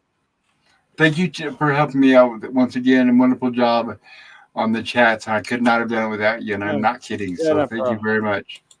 Yeah, no problem. And how thank for about having you? fun. Always my pleasure. PvP, let's see you. What's your opinion about this episode? Well, you know what a big fan I am of Peter Parker episodes, right, guys? Packer. Yeah, Packer. Right, whatever. he's not Spider-Man. It's Peter Packer, right? Peter Packer. You know, he's not my favorite Lost in Space writer, even though he was one of the most prolific ones. So when I first saw the beginning and it's like, oh, it's a Peter script, I was like, my expectations are always set quite low because often he does achieve them when I set my sights low on his episodes. But actually, good. this time he surprised me. I actually thought, wow, he's actually upped his game on this one. This is actually a pretty darn good episode. And of course, it has its flaws, which I probably mentioned earlier in the stream, right? You know, scenes that kind of bug me. But overall, I thought this was a pretty well constructed episodes. It was nice to see a Star Trek guy as I would call him a villain because I don't think he was overly villainous. He was more of an adversary with his own agenda, right? But that was fun. I loved how, we had that scene where, Major West was chained changed up with Zachary, and they had to actually, for once, they had to actually cooperate with each other to survive and prosper, right? So that was cool. Yeah, I mean, problems I had, the camera thing. I mean, first they banish Smith in the episode, right? And then he mysteriously shows up with this weird alien camera, which I'm sure none of them would have ever seen before. Even before he zapped them, they should have said, what's that? What's that, Smith? We haven't seen that piece of equipment on the Jupiter 2, but of course it's Lost in Space, so I let it go. And, but it was cool. He zaps everybody and, gets their transpiration memories or whatever they were calling it. And so, yeah, I just went with that. And yeah, overall, a good episode, a fun episode, entertaining. I had no huge issues with it. I mean, as I mentioned, I had my Nick pits. Oh, God, I can't talk. But you know what I mean. I had my little issues with the episode. But overall, I thought it was a good one. I thought it was actually one of Peter Packer's better scripts in the series. Maybe his best I've seen so far. Like, I thought, hey, he actually wrote a really solid script this time. So I ended up giving this one an A-. I really enjoyed it. Very cool. And what about your channel? Would you like to share anything about that? Okay, yeah, just music channel, playlists, videos, albums, just basically rock and roll at this point. So yeah, that's about it, Pop. I'll let you go on to Stone Racket. Well, well, thank you for being here tonight and sharing your opinion with us. I really do appreciate that, PvP. Yeah, it's a fun episode. Yeah. Okay, your turn, Stone Racket. What say you? What do you have to share about this episode? I hate to be that guy, but this episode didn't really do a whole lot for me. The fact that Mark Goddard got a lot more to do was basically the only highlight for me. I gave this episode a C. I wasn't really charmed by it, and just didn't do a whole lot for me. And I felt that the previous episode, the Android machine written by the Duncans, did a better job with this particular theme. Uh-huh. But I forgot to mention the piece of music used from The Day the Earth Stood Still, the music from that film by Bernard Herrmann. That particular piece that they used again in this episode is from the sequence where Gort has brought Helen Benson inside of Klaatu's ship, and that's before Gort goes to retrieve the body of Klaatu And revive him. Yeah, it's that scene where they're in where she's brought inside the ship, and Gort is using the main console to locate Klaatu, apparently, and then he leaves the ship. But it's that piece of music that they kept using in this episode, which was interesting. Very cool. But yeah, I just this episode didn't really do it for me, unfortunately. So that's why I gave it a C. It's okay. You don't have to apologize. It's totally fine. Thank you, and I want to thank you also as well for being here tonight and sharing your time with us, Stone Racket. I highly appreciate you and respect your opinions. Well, thank you, sir, and it's always great to be here to talk about this classic show that I grew up with, and along with Star Trek. You know, these are the two big science fiction television series that we grew up with, and we still enjoy. And Yeah.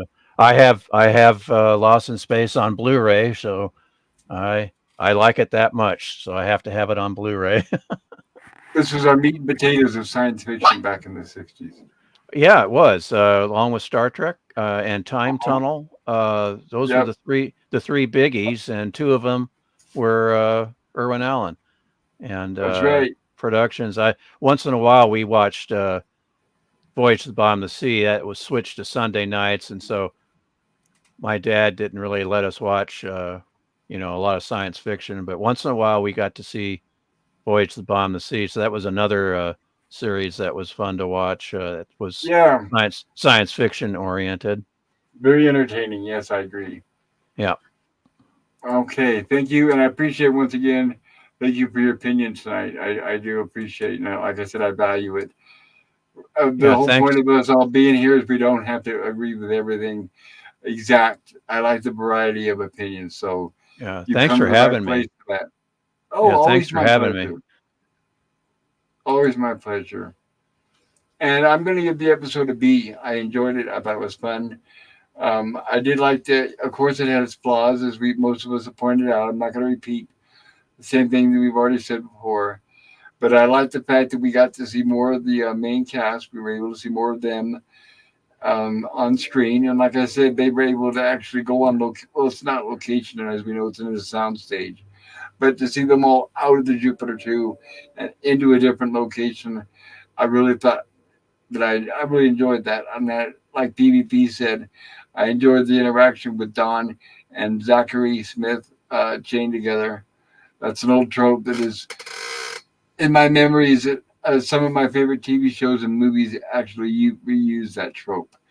It's also my favorite episode of Sanford and Son, where Fred Sanford and Esther get chained together by a magician accidentally, and they spend the whole episode fighting each other, and that's still stands out as my favorite Sanford and Son episode.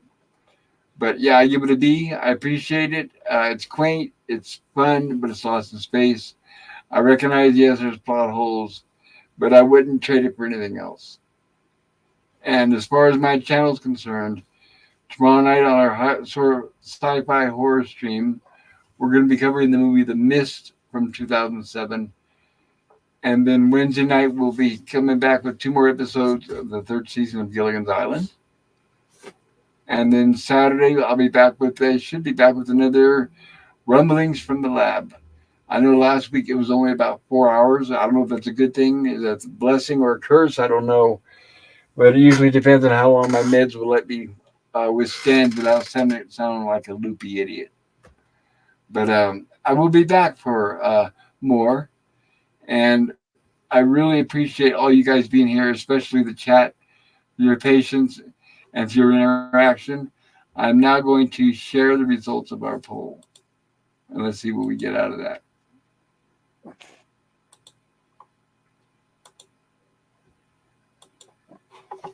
Bear with me, everybody. Give me a moment here.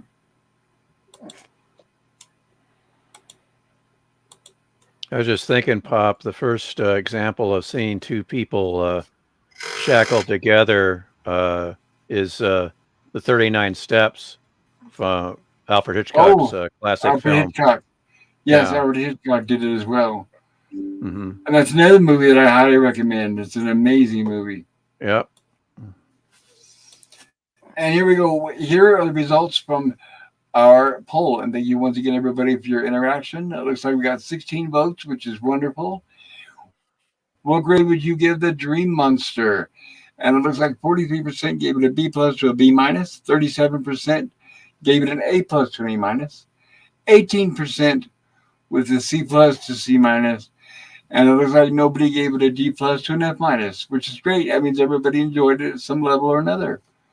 So thank you for that, everyone. And like I said, once again, I do want to thank everybody in the chat for being here tonight. I'm going to show our preview for next week's episode here before we bow out. And I also want to thank the wonderful panelists. You guys did a great job, like I said, and I could not do without you. You guys are the best panelists on the internet. And that's not just being biased, it is the truth. Why, thank you. Oh, always my Thank pleasure you. to have you guys. Always, always. Yeah. But with that, have a great night, everybody. Enjoy this preview for next week's episode. Drive safe and peace out. I will see you all soon. Okay. Good night. Good night, everybody.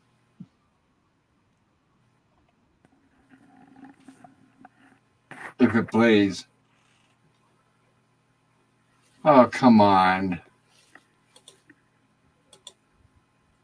Well, maybe I won't. Looks like all we're getting is a still image. I apologize for that, everybody. Jeez. I'm telling you, ever since I got this roommate that moved in that does gaming, it's like, what a disappointment. So they're using all your bandwidth up or something, I'm guessing? Yes, which means I hope it doesn't affect my stream tomorrow night. But that means, yeah, whoever it is they're on their gaming stream, which hogs it up for everybody. And I really apologize for that, everybody. That was not intentional. I was hoping to share it with everyone. I understand, but yeah, that's weird. Like, you're on the same time. It's at 6 Pacific tomorrow, I think, for the horror stream, right, Pop? 6 p.m. Pacific, Mountain Time. 6 p.m. Mountain Time tomorrow, which is the same as Pacific. Same as Pacific now. Yeah, I was confused a few weeks ago. It messed me up until I figured it out. That sucks. I can't show this clip. I'm so sorry, guys. That's so weird. I guess refreshing wouldn't be an option, I'm guessing. So, yeah. No, Darn. what a waste. But anyway, everybody, Rats. have a great night, everybody. I will see you all soon, and take care. Hopefully I can play the ending.